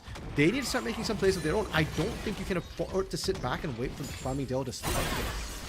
No, you can't, and TF is actually realizing that in an expeditious, kind of situation, they are dancing, but they're still down. And remember the big difference, Froggy winning out handedly, 30 CS in the lead, which is only going to continue because guess what? Chubmaster is here, ready to help push this lane if they so need. TF Simpson just got back to the lane too, by the way. No teleport. Remember, he took the Ignite to win out the match against the Darius. And it's coming back to bite him. He's losing the trades. As soon as he gets back, he's pushed out. Now, they might try and make something happen. Salvador Dali is in the area. Froggy's going to walk face first into him. Oh, and that's just an easy out as well. Froggy dances their way around. They do have the Realm Jump if they wish, but I don't know if they want to extend it here. They try and flash away, but honestly, the chase is good. But they pop it open, and one more auto can do it. They die hand in hand. Quite literally at this point, because that is a very rough stance, but Froggy being able to get out and get away with the kill as well. Well, they might have died hand in hand, but Froggy's other hand was holding his bounty. So Salvador Dali going to be happy with taking that one. True. Winning trade for them. It's big. It's huge for TF Simpson as well, because he's actually able to get some CS, push that wave into turret. Froggy does have TP though, so it will be a very short-lived advantage or benefit, but the XP really helps a lot when he's behind 2 levels. You know who else would like to get some levels in themselves? Is this bot lane, Ophius and Shoei Colt, both realizing that even though they're level 6, the difference could not be any higher. Chubmaster jumping in, immediately crushing this blow, but guess who's here? Great knockback, as now this tower dive might have gone a little bit awry. Chubmaster having to run away, but a nice jump forward. As Shoei is chasing after, but what a feather recall! That is out to lunch, out to play. 2-0-1 for out to lunch. And not only that, Chub Master got away. I mean, the apotheosis from Shoei Cult looked really good, but even gods can bleed if you're not watching where the feathers are. He ate the entire thing from the blade call. That really hurt to see. And Ophia's getting the encore too, right before she dropped. I think it was critical to make that play happen. Farming though, this bot lane is an issue, and that's why we're concerned with the Nila, with the surfing. I get it at the time when you were expecting to have your top lane win, and potentially even be that huge carry threat we saw last game. But right now, with the 2 losing side lanes, Just Spoon is starting to get some problems right now. He's got to be careful. He's not winning these trades, and if Chub Master gets in there, if there's a sudden roam from Paul or out to lunch or MV Froggy, that's a dive waiting to happen. Just like that, it's going to be even worse. Now the towers are going to be pressed at an even faster rate. All 6 grubs as FSC contain this. Wow. That's just so cool on the top side. At this point, we aren't even surprised. The Aurora has taken over. That is going to be 3 kills to them, 3 total camps to their name as well. And not only that, most likely first tower. Screwed 2 out of 3. They got 3 out of 3 of the bounties. You know what? At this point, I'm wondering, did they really nerf Aurora? Because I'm not seeing it. MV Froggy is just popping people. Anyways, TF Simpson wasn't even trying to get aggressive. He was well under target battle. Oh boy, but here comes a real test. That's going to be a very nice stun. A recall back though, but Silver Dolly doesn't actually get damage down, which means the ult trade is actually going to be in their favor. Hopping away one more time, and Straga's like, yeah, you want to play? Come on, let's play. One more auto could do it. A quick slap on the backside of the head. Quick jump, but a very nice time winder slows them down. So Salvador Dali is going to live, but still the damage has been done. Oh, that was super clutch. And overall, that was after MV Froggy already took out TF Simpson, and then walked face first into an Echo, and still almost took out the Echo. And what does it take now for SNHU Blue to try and shut down this Aurora, to shut down this carry in MV Froggy? And MV Froggy, a very experienced player as well. He's the one player I really remember from this roster in the past. A lot of this roster is new. MV Froggy's a veteran, and when he gets a hit like this, I feel like that's when Farmingdale can really look to close out a game fast. At this point, the game will be closed out before we even reach, what, maybe the 30-minute mark, if they keep up this pace, if they continue to kind of shove this out to lunch, having that upgraded boots and having first item to as well. If we can get a little bit extra health and some damage here. However, time winder in a little bit of the stasis, but out you go with that heartbreaker and Chub Master. Flashing a little bit of a piece with the stairs, or with the scissors, but in the meantime, Just Spoon actually came back and annihilated D Panini. Yeah, TF Simpson, I think, making kind of the right call. You can't defend your turret. You can't even try and farm up at this point, so you go and help out a different lane. Oh no. Half health orbital, 1 Turret combo! plating will soon fall. I hate this champion. Quite honestly, I hate this champion. Flash out, and Froggy's like perfect. Now they're gonna dive on his bot side. Paul is gonna land the hook through the minions and bring some extra damage. Aqua only lands on 1, but flash out from the rest of the recalls. But the feathers do so much work, as that is the finish that you want. As out to lunch is now on a killing spree. Yeah, the turn on targets as well, switching from Shoei Colt to Ophius on a dime. Beautiful to see coming to the out to lunch and ball. And for all that MV Froggy's been dominating top lane, it might be bot lane falling first. Oh, nah, top lane fell first, barely. Well, okay, it's by like a millisecond. Honestly, Frog is like, cool. We got 2 towers at 0 rate for SNHU. They're barely touching ours. This is great. And now we can engage on Salvador Dali, who's just trying to get their stamp. Doesn't even get the stasis down in time. Froggy and Chub Masters, this is a style that we kind of expected out of that game 1, considering the early game performance in this. Simpson? It's continuing. At this point, TF is unfortunately just gone. I have no other word. You know what? All of this is coming from the lane swap, bro. From MV Froggy and D just switching roles. That was a great call inside of Farmingdale. Snapping hand, doing a little bit more work here, and honestly, Ophius has done very well to try and save those that they come close to. Able to save off a full dive on the jump spoon, but the top side falls, and that is now 3 towers to 0. We're just 15 minutes into this game. A stark, a heavy contrast of game 1 to game 2 situations. FSC, I don't even think a full team fight wipe would change the predicament that SNHU are currently in. Well, to be fair, I didn't think 1 teamfight wipe would have changed game 1 either. So. But yes, I largely agree with you, bro. It feels like they'll need to win back-to-back-to-back fights. Bot lane. D Panini walks into lane and finds Shoei called all on his lonesome. And with the Neela, unfortunately, again, range is so short. An easy apprehend locks you down. And SNHU, they don't get the bot lane turret. There's bounties on these turrets right now. They're not able to find anything. And we talked about 3 turrets going down, Orbital. It's 4 because mid-outer did go down for Farmingdale. It's getting worse. It's just FSC, like game 1 was a little bit of an anomaly. We're going to challenge it yet again. No one can get in front of the ult, but it doesn't matter as Green World brings their doom. FSC, they say we just needed 1 moment and they have collected 13-3. We are at a kill a minute right now. And I love how Chub Master immediately, he just farmed top lane like a cat. He took down TF Simpson right to Herald, immediately taking that down. That 4 turrets down, and Herald wasn't even taken. Shelly hasn't even got a crack at anything yet. We could see these turrets go down, like inhibitors go down for 20 minutes. I would want to see you do that. However, Just Spoon has gotten some help from Salvador Dali. And this time around, as we mentioned, it's either TF or Just Spoon that Salvador Dali needs to play through. But yet again, it's a consolation prize. Because guess what? FSC say cool. Dragon is up in a minute. We don't want to give that one over.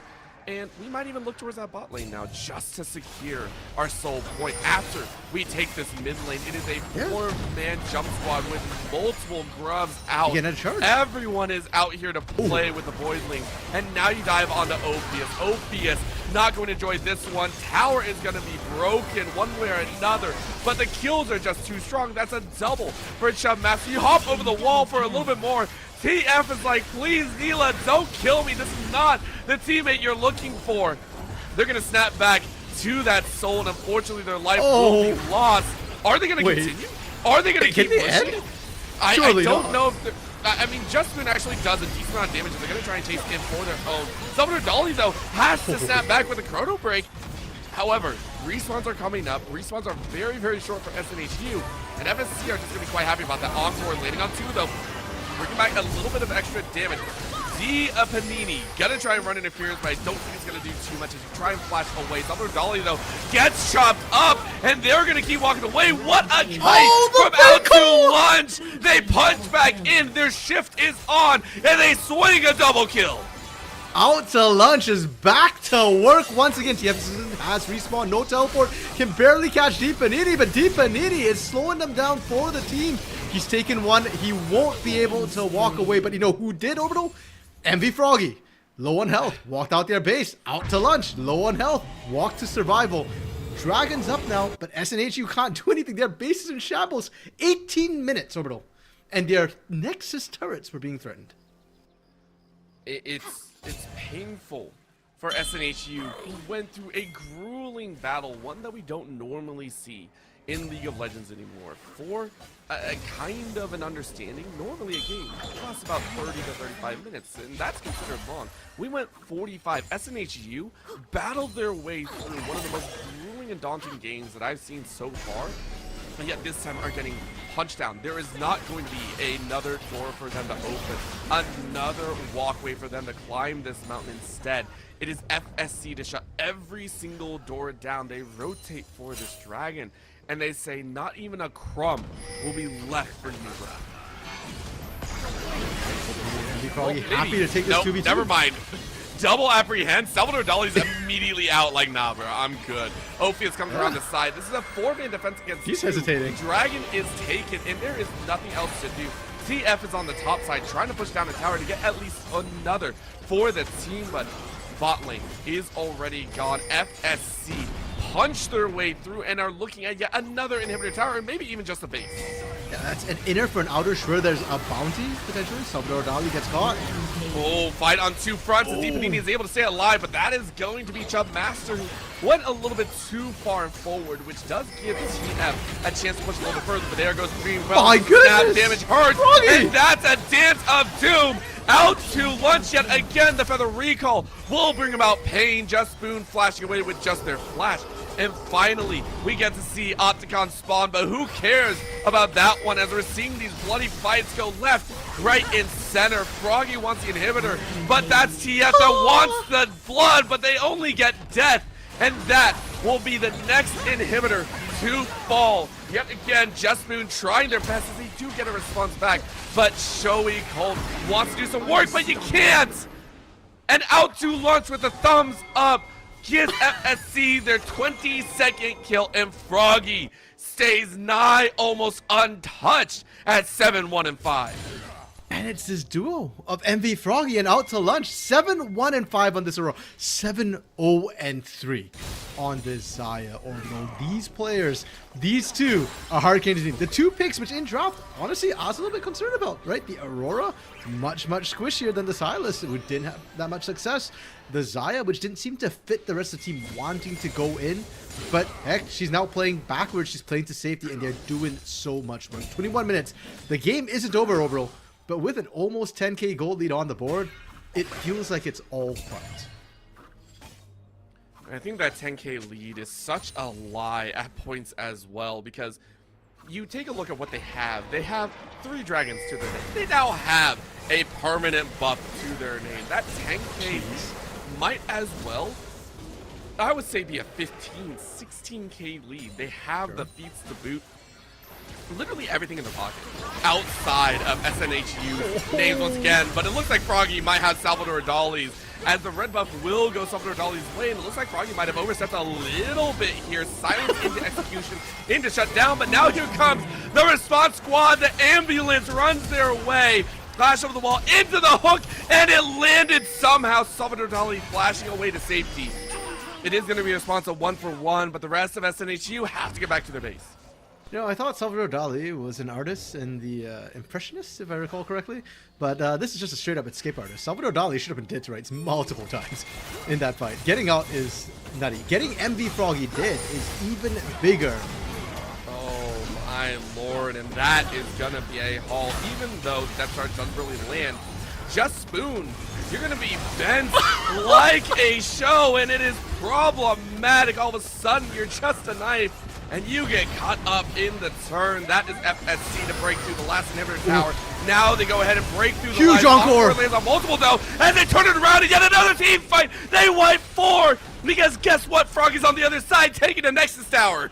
So, bro, at the 11th hour, SNHU able to find the turnaround, and MV Froggy now running for the hills. There's no backup. There's no help. Salvador Dali. I don't think you want to be there. Holy. Took a whip to the back of the head. That was about it, by the way, and a couple auto attacks. So you are going to stay safe. However, so what's you rightly more? called it. Shutdowns are huge, and you're in a 1v3. Froggy is hopping around the jungle like it's their home. Froggy does not care and is like, my 4 teammates are gone. Doesn't matter. I'm still 8-2-5. Bring it. Sure, I'm fed. I believe MV Froggy is the richest person on the Rift right now. So, you know what? Thank you, observers. Yeah, 11,415. You know, 11,000 plus. Definitely the richest person on the Rift. And they're fueling themselves right now. Ophius gets caught between worlds. Bye-bye. All right, come on, Just Spoon. Just Spoon, do it. Everyone else has tried. Now it's your turn. Hop on the wall. Great knockup. Looks like someone's going to do it. Nope, there's a flash. Over the wall. Froggy is safe. Even the execute can't do it. And guess what? Just in time to bait out the execution from Just Spoon. You found Salvador Dali. You found Ophius in time for Dragon to spawn. FSC going to have a chance at Mountain Soul. But you know what, Orbital? I think SNHU kind of won that last series of trade. Like, unironically, they actually closed the gold gap. Oh, not like this, though. FSC heard you and were like, say what? Gold? Who cares about gold? Oh, man. I can't even fault Salvador Dali for trying that one. You had to go check Dragon. You kind of went down. It was a last-ditch effort. They don't even care about Dragon now. No. On down. No, Orbital, yes, we can. They had 2 blue trinkets. Salvador Dali did not need a face shot. Okay, fine. We give critiques where critiques are needed. Right now, though, Shoei Cult is going to be killed yet again. Finish on the inhibitor. You break open a space. Encore is going to land on 2, but it's just too little, too late. Simpson trying to hold it down, but the tower is the name of the game here as Froggy is left untouched on the top side as Out to Lunch is battling in a 1v2. It is going to be annihilation here as Out to Lunch is farming their lunch money back, and FSC will push us to a game 3. And what a way to make a comeback in this series, Orbital. We were just saying, for the Rams, they just need to fix, decision making in game 1. They did way more than that. And what a crushing game two. Game one was so incredibly close when SNHU won it, but the Rams, they just charged right in for game two. And for game three, that puts a huge different spin on things because SNHU knows they can win. They knew it from the beginning. They've now shown they can do it. But it's a lot harder. There's a lot more they need to keep in mind. The flex between D Panini and MV Froggy, their willingness to switch roles, to switch lanes to find better matchups means we can't be slamming the Yone blind. We actually need to see everything come through. And I wonder if SNHU still want red side going to game three. They played 2 games on it, and I don't hate the drafting that came through from it. I think the last pick is going to be a big advantage for them if they can kind of see the rest of the draft and try to guess who's going where first before they lock in one of their solo lane champions. Well, for right now, we can also say, hey, if you want to take a longer break to match game one's timer, you can, because you got about 20 minutes left before you reach that point. This was a wild turn, and I respect it. So as you said, a little bit back to the drawing board for SNHU Blue. Are they going to take it, or is FSC just going to continue their run on forward? They showed immaculate strength in the early game, and I can only imagine it's going to continue. Please don't go anywhere. We'll be right back with the conclusion of tonight's series in this epic BO3. We'll see you in a bit.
Rampage.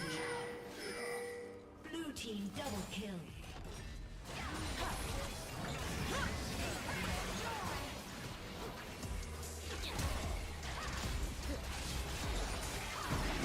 Unstoppable.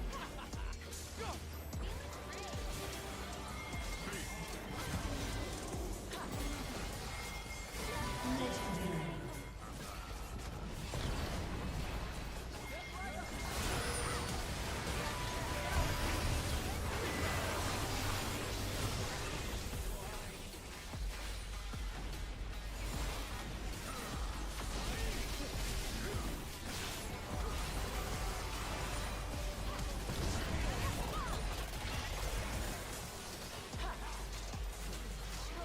Blue team double kill.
kill.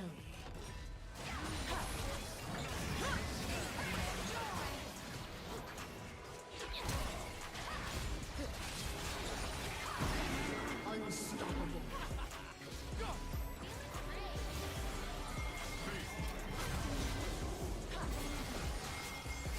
Legendary.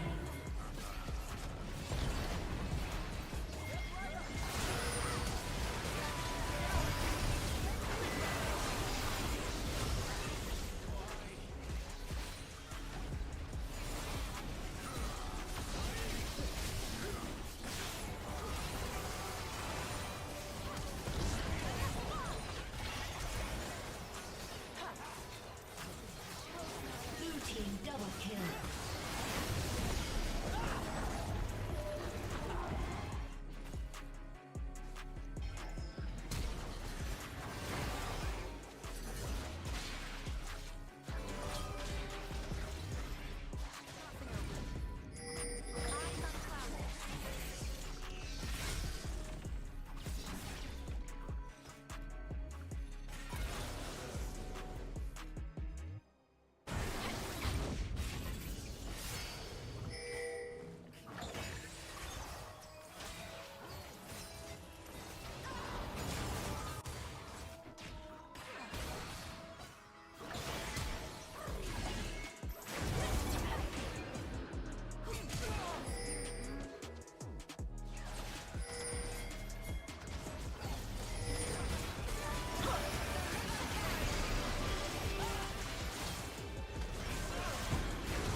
Killing spree.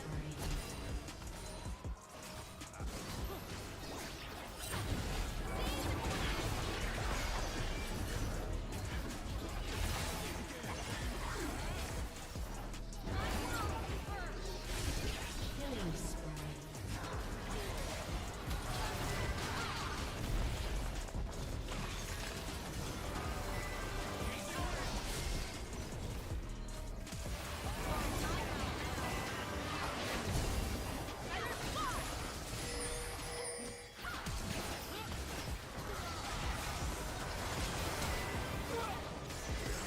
Rampage. Blue team double kill.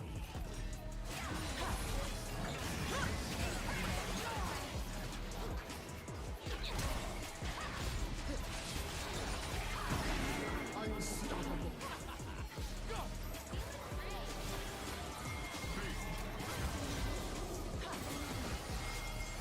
Legendary.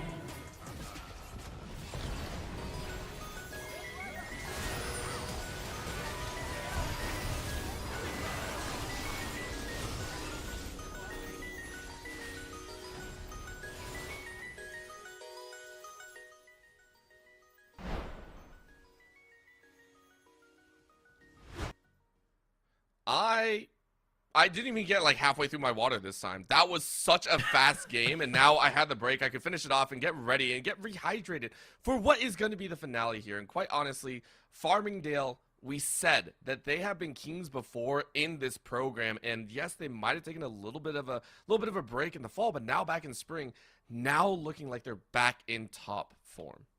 Yeah, and right now Farmingdale is sitting at third with 3 wins and 1 loss. Their only loss is to the top of the table, Utica. SNHU, they're sitting at second with 3 wins, 0 losses. One of their weeks was a bye week. That's why they're 1 game down. But they haven't played Utica, Orbital. That will be their last week of the regular season where they face off against the current top of the table undefeated I believe it's 4 wins, 0 losses team as well. So yeah, this match between them really does decide who is going to be sitting in that second place, potentially not just now, but at the end of the season as well. In Orbital Farmingdale, they're looking really good. Going into Game 3 right now, SNHU, they've opted to stay on the red side, and I like the decision. I think a lot of what happened in Game 2, partially draft. They made some assumptions, which perfectly reasonable, but Farmingdale completely turned it on its head, and now you can't just be blind picking the Yone that early without knowing what the solo lanes are and where they might end up going.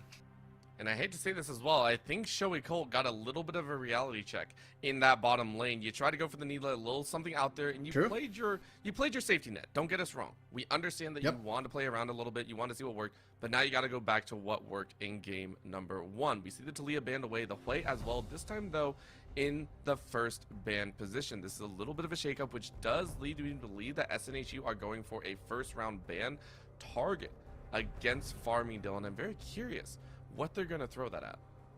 Yeah, the weird thing too is Farmingdale opted for the Viego again as first pick, and I'm going to be honest, I don't think the Viego was a big part of why they won game 2. Like, it's a part of it for sure, but I do think a lot of other champions could have fit that role. So for SNHU, I don't even think you need to change up your ban systems, right? I think you can keep it the same, right, and assume that the Viego is going to go over.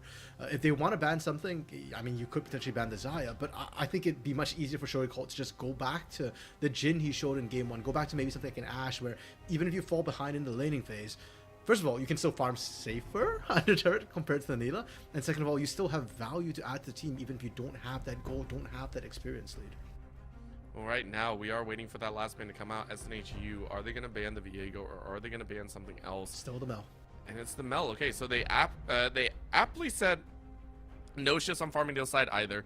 Cool. After that game 2, all right, we don't get the Karthus. That makes sense. Do we see the Viego? That's what we're going to see. Sure. You know what? Screw it. It hasn't broken yet. Shubmaster, again, as we said, had a very nice time, but it wasn't the standout performance. It was a great performance, don't get me wrong, but it was not the reason that SNHU lost. And now, SNHU putting Ophius on their second or third, actually, unique champion. She has been a monster, by the way, even in their loss in game 2, doing what they could with those encores, trying to get those seals down. And now with Karma, which has a lot more utility, but doesn't exactly have that, I want to say, pure safety value, a lot more speed ups than anything else. Yeah, and I think Karma is a lot more aggressive than either the Seraphine or the Nami in lane, and she can dictate the lane, she can trim the wave, try and control the wave a little bit better as well. I really like that we're seeing Shoei Colt go back to that Jhin as well. Jhin and Karma, a very heavy poke team, and for the first time this series, Orbital, Garen will find his way into the hands of D Panini. Now, whether that's good or not, I'm actually not sure, because I don't think the Garen was particularly useful for SNHU. I feel like a lot of the other picks would have worked just the same way, and it was just a deny the entire time. So we'll have to see how good D Panini is on this Garen. Was it worth shadow banning it for the first 2 games? And not just that, we also get to see what Just Spoon can do, because Just Spoon, relatively on our listings, likes a lot more of the scaling picks, likes a lot more of those scaling picks if you want to run it. That is okay. So that's a Kale. Wow. Here's the deal.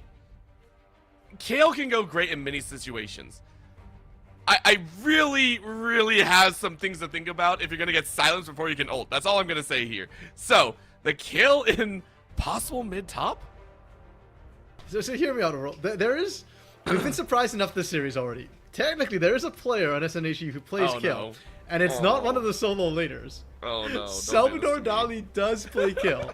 Whether it's the jungle or not, I don't know. We'll find out. So it could still be a flex between Just Spoon and Salvador Dali. And because they're red side, we might not find out till the very last pick. For now, though, SNHU going with the Silas ban and the Corki ban. I like that. I think the Corki was really strong in game 1 for Out to Lunch. It dominated the lane. It had impact outside the lane as well. If it wasn't popped by the Yone, it was such a useful tool. Whereas Farmingdale, they take out the Kindred. They're still saying we don't want Salvador on these sort of hyper carries, and Kindred is a much better jungler than Kill. I'll give her that. Yeah, I mean, listen, sometimes the curse can be with us for quite a long time, and I mean, the curse is with us here because now we get that Pantheon rolling on through in what could be a jungle position. We are going to get another spicy game, and you know, there is a scaler that I was really hoping to see with this bottom side. Out to Lunch has so far ruled this bottom lane. Might as well give it a kickstart even further down towards that mid to late. You have the Jinx. This is a great kind of run at you composition that I'm very excited for Farmingdale to round out with what could be their mid laner. And there's a Syndra that has been banned out for 2 games straight thus far. Okay, really spicy. The range that Syndra has as well is useful against the Kill, both in lane and outside of lane.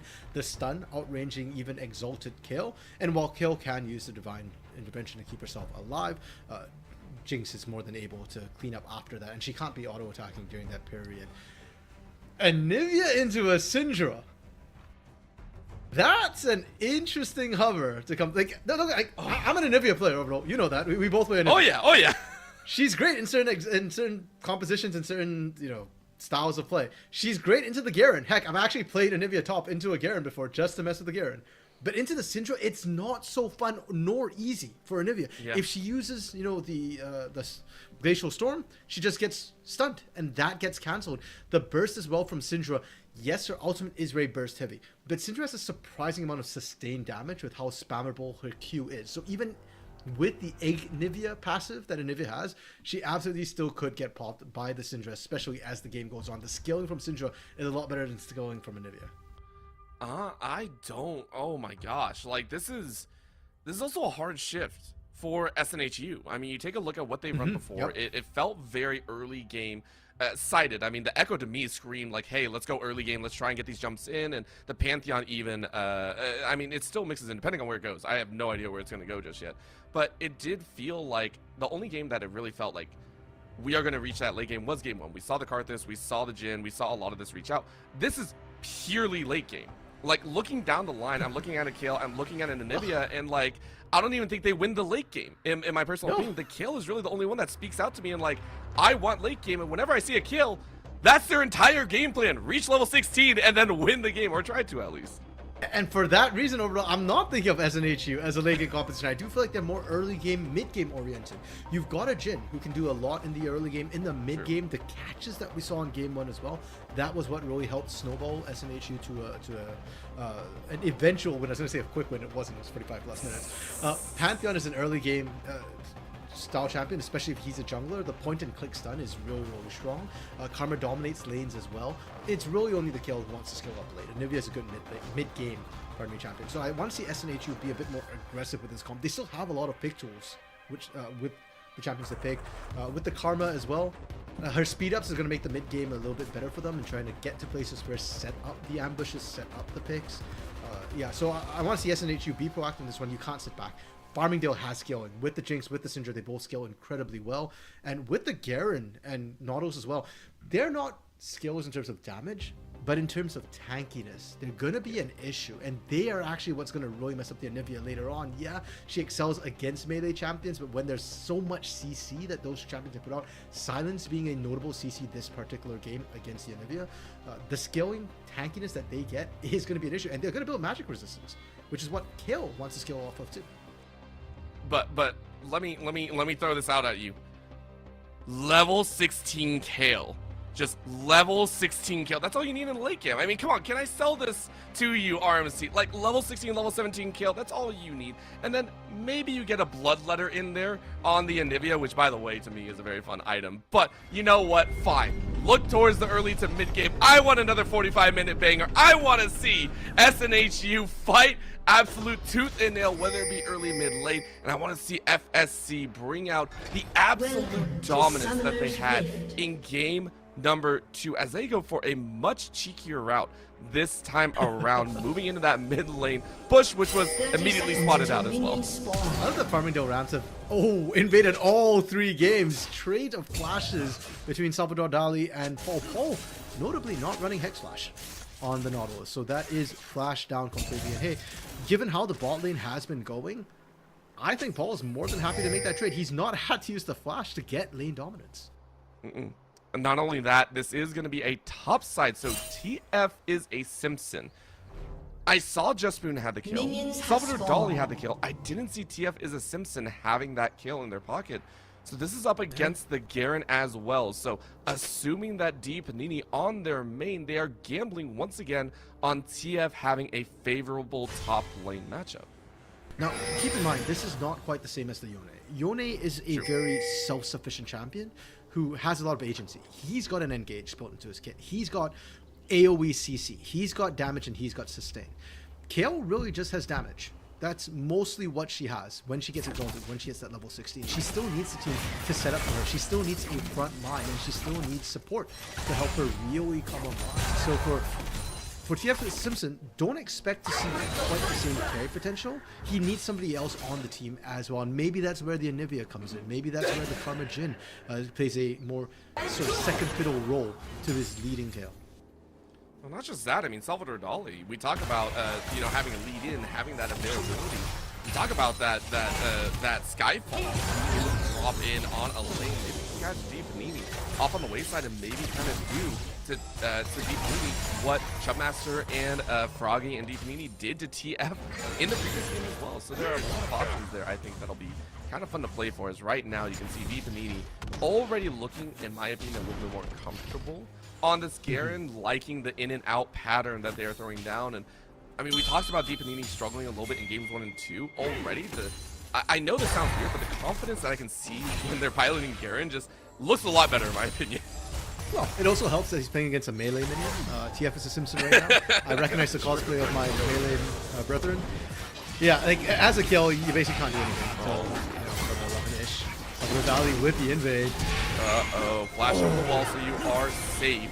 But I like this invade. Remember, you talked about the invades for FSC. SNHU doing the same. However, they have to get away scot-free, and it looks like they're not going to do so. As they are kind of being missed. Scott of the Week lands on 3, and all of a sudden, things are looking rough. Quick jump to try and get away. Wall can go up. His Spoon has it, but Spoon lands a 2-man stun. He's not going to walk into the bush to try and fight it out. You do have Egg to play with, and now they're going to draw it in once again. Joey Colt saying, okay, maybe I don't want to be here. Has another rocket land. And surprisingly, no one dies. Yeah.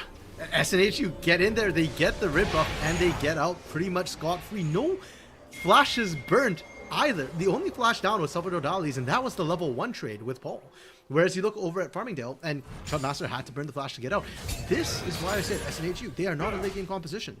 They're stronger early, and they know it. I love seeing them leverage that strength. Unfortunately for Out to Lunch and MV Froggy, you need time to skill up. You were talking about level 16 kill, Orbital. I will raise you a 3-item jinx. And until I see those 3 items, Out to Lunch, unfortunately, is not going to be able to bring the same level of damage that Showy Cult will to these early skirmishes, to these early fights. All right, listen, we don't endorse this, but I will wager on that one as well. I'm gonna wager on TF crawling out of this game at level 16, 18 with a massive item at like 40 minutes to your 3-item, 4-item Out to Lunch jinx. You know what? We will place that here, right now, because I just want to see a kill win at some point. I respect the fact that they are going for this though. Keep in mind, as you said, there is a stark difference in where that top side is right now. So the fact that TF has opted into this, especially kind of knowing that Deep Panini, if they leave the Garen open, is probably going to run it. They're like, they have a good idea. So here's hoping that it does pan out in their favor. As Just Spoon so far has done okay in the mid lane, down a wave and a half, but as you said, it's kind of expected. And for the sub side, we've got to judge it by a different lens, right? It's not about TF Simpson winning in terms of CS. It's not about him getting solo kills or pressure or turret plates. It's just about surviving. If he's even in CS, he's winning. It's really on Deep Panini, on this Garen, to dominate the lane. If he's not crushing it, he doesn't get the first brick or get an early turret, then yeah, he's not really winning. Showy Colt with a very, I don't know how preemptive, but it feels No, it was flash. Okay, listen. Showy Colt has been hooked like one too many times, and there's a reason why they're dropped down to like 2 HP at level 2. I respect the preemptive flash this time to hang on to the HP bar. Yeah, PTSD is a very scary thing. You know? I was about to say, I was like, poor dude has been locked out twice, game 1 and 2, out of the lane. And still might have that issue. Still might be in that position. And that's a route back, but again, the Jinx stepping up to get a little bit more damage. But you didn't lose 80%, you only lost about 20. Yeah, and out to lunch, you can see how little damage the minigun is doing. Salvador Dali has backup on its way. Uh-oh. Flash out right now from Froggy, which now means it's going to be a dangerous spot to be in. Great shields come out though as they get a good jump, and now the early game power that you were talking about is coming to fruition. Out to lunch, Chubmaster and Paul cannot address. Froggy is also only level 5, so unleash power isn't available, and now SNHU get the leash per dragon for the first time in this series. They are allowed to gather first dragon, and not just that, it's an ocean to be. And this, I feel like it's the second time Farmingdale are playing like they are even or ahead. Your composition doesn't have to strike the skirmish early. Trying to go for the dragon in the face of SNHU felt overambitious. And I say in the face of it because, sure, they initially snuck it. But when they saw Salvador Dali, when they traded, when they saw Showy Colt and Ophius leave the bot lane, they stuck around. They took more damage from that Ocean Drake, and they weren't even close to being able to take it without contact. So, yeah, at that point, I think for Farmingdale, you just needed to back off, pick a side, collapse on it, try and get kills. But don't stick around on the objective. And giving over Ocean is, to me, it feels particularly bad when you lose early Ocean. It's more sustained to the enemy laners, and especially when they've got a skiller like Kale in that particular lane, the one who's probably hurting the most is going to be Keith in that fight. And he had nothing to do with the Dragon, but he has to suffer the consequences of not being able to really push on this game. I'd also like to point out, for the first time, it feels like in a long time, I can't even talk about that, is that Salvador Dali jumping away around those grubs. They were able to get Dragon number 1, but FSC saying we will not relinquish both like you did in game 2. So I respect the hustle of bringing down Deepanini and Froggy for that one. Okay, I think overall, there's time for you to make your point while these grubs go down. There is no point anymore. All I'm gonna say, the point was gonna come about that Shoei Colt is actually relatively even in the CS, which they haven't been in games 1 or 2 either. Like they've been locked down because of those early game shenanigans. Right now, top side, TF is gonna be eating up a little bit from Deepanini, but TF is gonna be relatively safe under this tower. Might go ahead and recall, but they just recalled and actually burned the lead.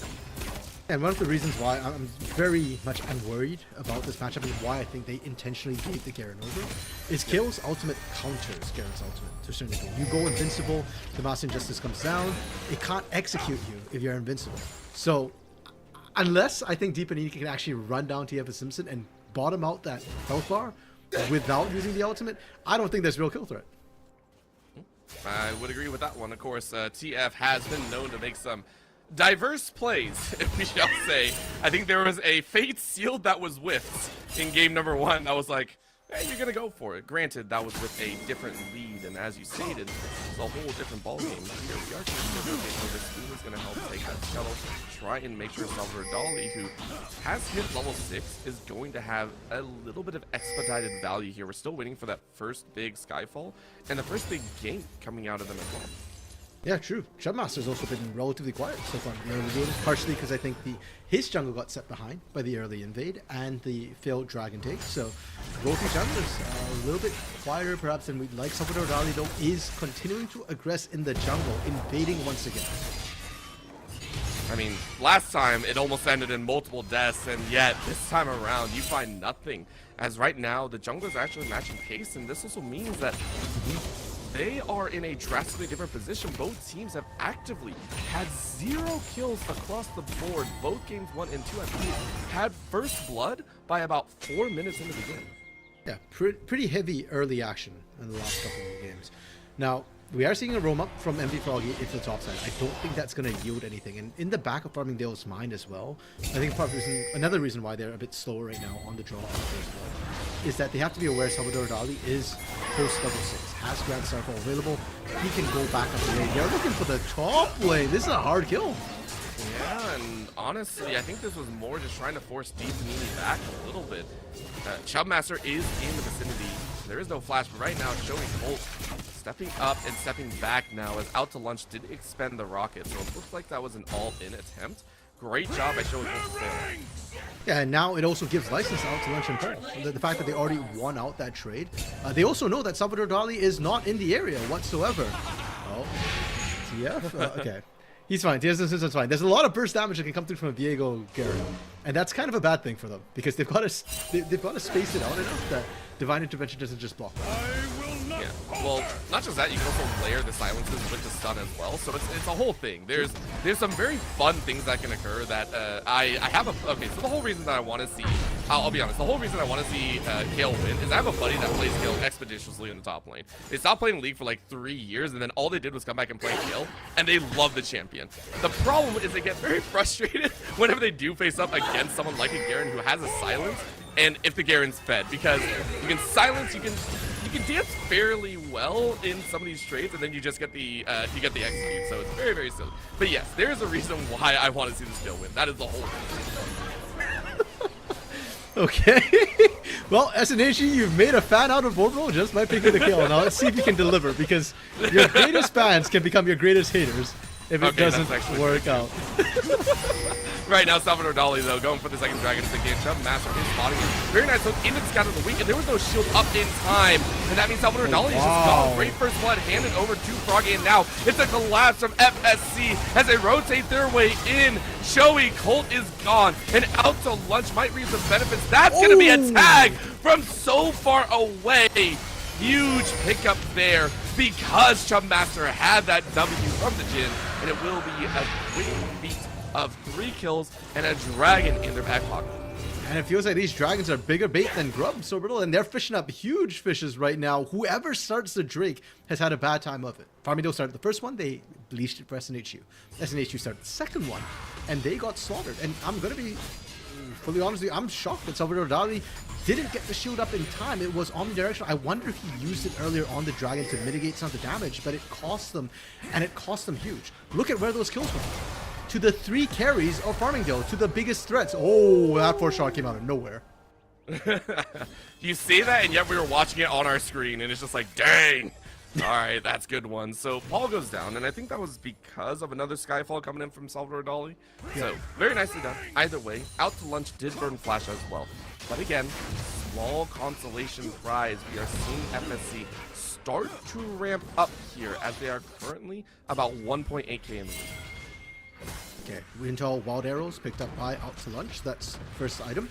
Contrast that to TF is a Simpson at level 10 right now. Both these players are pretty much on track for their skill, and keep in mind it's level 16 for KO we're watching out for, and sort of 3 completed items for the Jinx. I will say though, Jinx I think has an easier time, has a better scaling curve. Even at 2 items, she will start hurting in team fights, and as long as she's got a front line, she'll do work.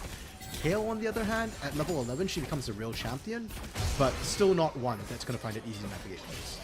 And even before level 11, sometimes you need a little bit of help in your jungle, but because you're running a kill on the top side, it feels like it's a free day for FSC to just roam around where they wish. Now they can look at that top side, as well as Deepanini goes in for the silence, checking underneath this tower, and Froggy off on the side is saying, hello, we're ready with the Scout of the Week. If you layer that properly, you can basically assassinate, but no. TF said, hey, I see you now. Are they still going to go for it, though? That's my question. They are, yeah, they're gonna try and die this one. Simpson having to run underneath the tower, flashes away, doesn't burn the ult just yet, and it looks like you're still hanging on, so now you're gonna try and turn, holding off, because the ult was down. I didn't even check, my bad. That's just a straight up kill, and now the bot side is gonna fall as well, as Out to Lunch runs rampant, and we see what has happened in all 2 games before. A quick zap from downtown, as that's a double for Out to Lunch. Wait, that's actually really cool. A lot of times we see like the rocket snipe, but the zap snipe, rarer. And with all the projectiles coming at Ophius too, she didn't really have anywhere to go. It was damned if she did, damned if she didn't. Still, Out to Lunch and Paul out of nowhere, Orbital, off the 1 completed item, by the way. They just suddenly took over this bot lane. We've seen them shoved in for most of this series. We saw Salvador Dali visiting the bot lane. But they were the ones to actually get first, or wasn't first pick, pardon me. They were the ones to get an early turret unassisted. Topside went down first, I believe, but Chubbmaster was helping out. MV Froggy was helping out. And you know what? Sometimes hopes and dreams have to be met with reality. And I think the reality is very true right now. Froggy throwing down a little bit of extra damage here. And saying, hey, Showy Colt, you can't stay here in the mid lane. Ophius, both of you have to be careful. Right now, we are going to go ahead and see that dragon up in about a minute 40. But Harold will be spawning on that top side of the map, which Chubbmaster is just on the top side to be able to do. And for these objectives that are coming up, SNHU are in a bit of a dilemma. Normally, they'd be in a fairly good spot to be able to contest that, you know, with the Jhin, with the Karma, with the Pantheon. But they've all kind of fallen behind, and Just Spoon's actually in a power trough with a stacking Rod of Ages and a tier. There's wow! Again, Deepanini saying, you stole my Garen twice, I only have 1 game to show off. That was nuts. It's a long lane, and TF Simpson was really far up. Didn't even use the ultimate. I don't know if he was silenced, because he could very well have been with how long that lane was, but he just got run down. That level 16 kill right now feels like a hope and a dream very, very far away. And then you look at the mid lane, Out to Lunch, abusing the range advantage, chipping away at turret, minions, and champions, all simultaneously. It's going to be that chance, though. Salvador Dali, like, runs. please let me get this kill, but Deepanini is so fast, by the way. Just an annoyance right now. Running, hits the Blasco, you're safe, even to help out with that. Herald, FSC. It took a little bit longer to reach this point, but they are once again in the driver's seat with almost a 7K lead. Yeah, and Salvador Dali is not looking comfortable on this Pantheon. That's, I believe, the 3rd Grand Starfall we've seen. And it's only been a 1 out of 3 conversion rate. The one in the bot lane that we didn't get to watch, unfortunately, now it's not available. Heck, Farmingdale's not scared. They're just diving. They know they're strong. They know that Salvador Dali can't get there in time. I feel like diving implies that the tower is actually going to be a threat. No, there's no threat from the tower at this current time. As another hook lands, and Salvador Dali is just Behind like, the turret! please let me do something. As that's another finish for Chubb Master. Oh. A snipe from downtown leaves TF barely alive, and that means Spoon had better run. The egg is about to be cooked, scrambled, overturned, and then chomped up for breakfast, lunch, and dinner as Out to Lunch reaps the benefits, assists, kills, and more objectives as FSC in one fell swoop take 2 towers, an inhibitor, nay possibly a third. Is this a faster inhibitor than last game? Yes, it is, 100%. I mean, the last game they got the Herald charge too, and they were knocking the base at 19 minutes. They got the Kinda inhibitor similar. tower, I think, not the inhibitor itself. I think they waited for it.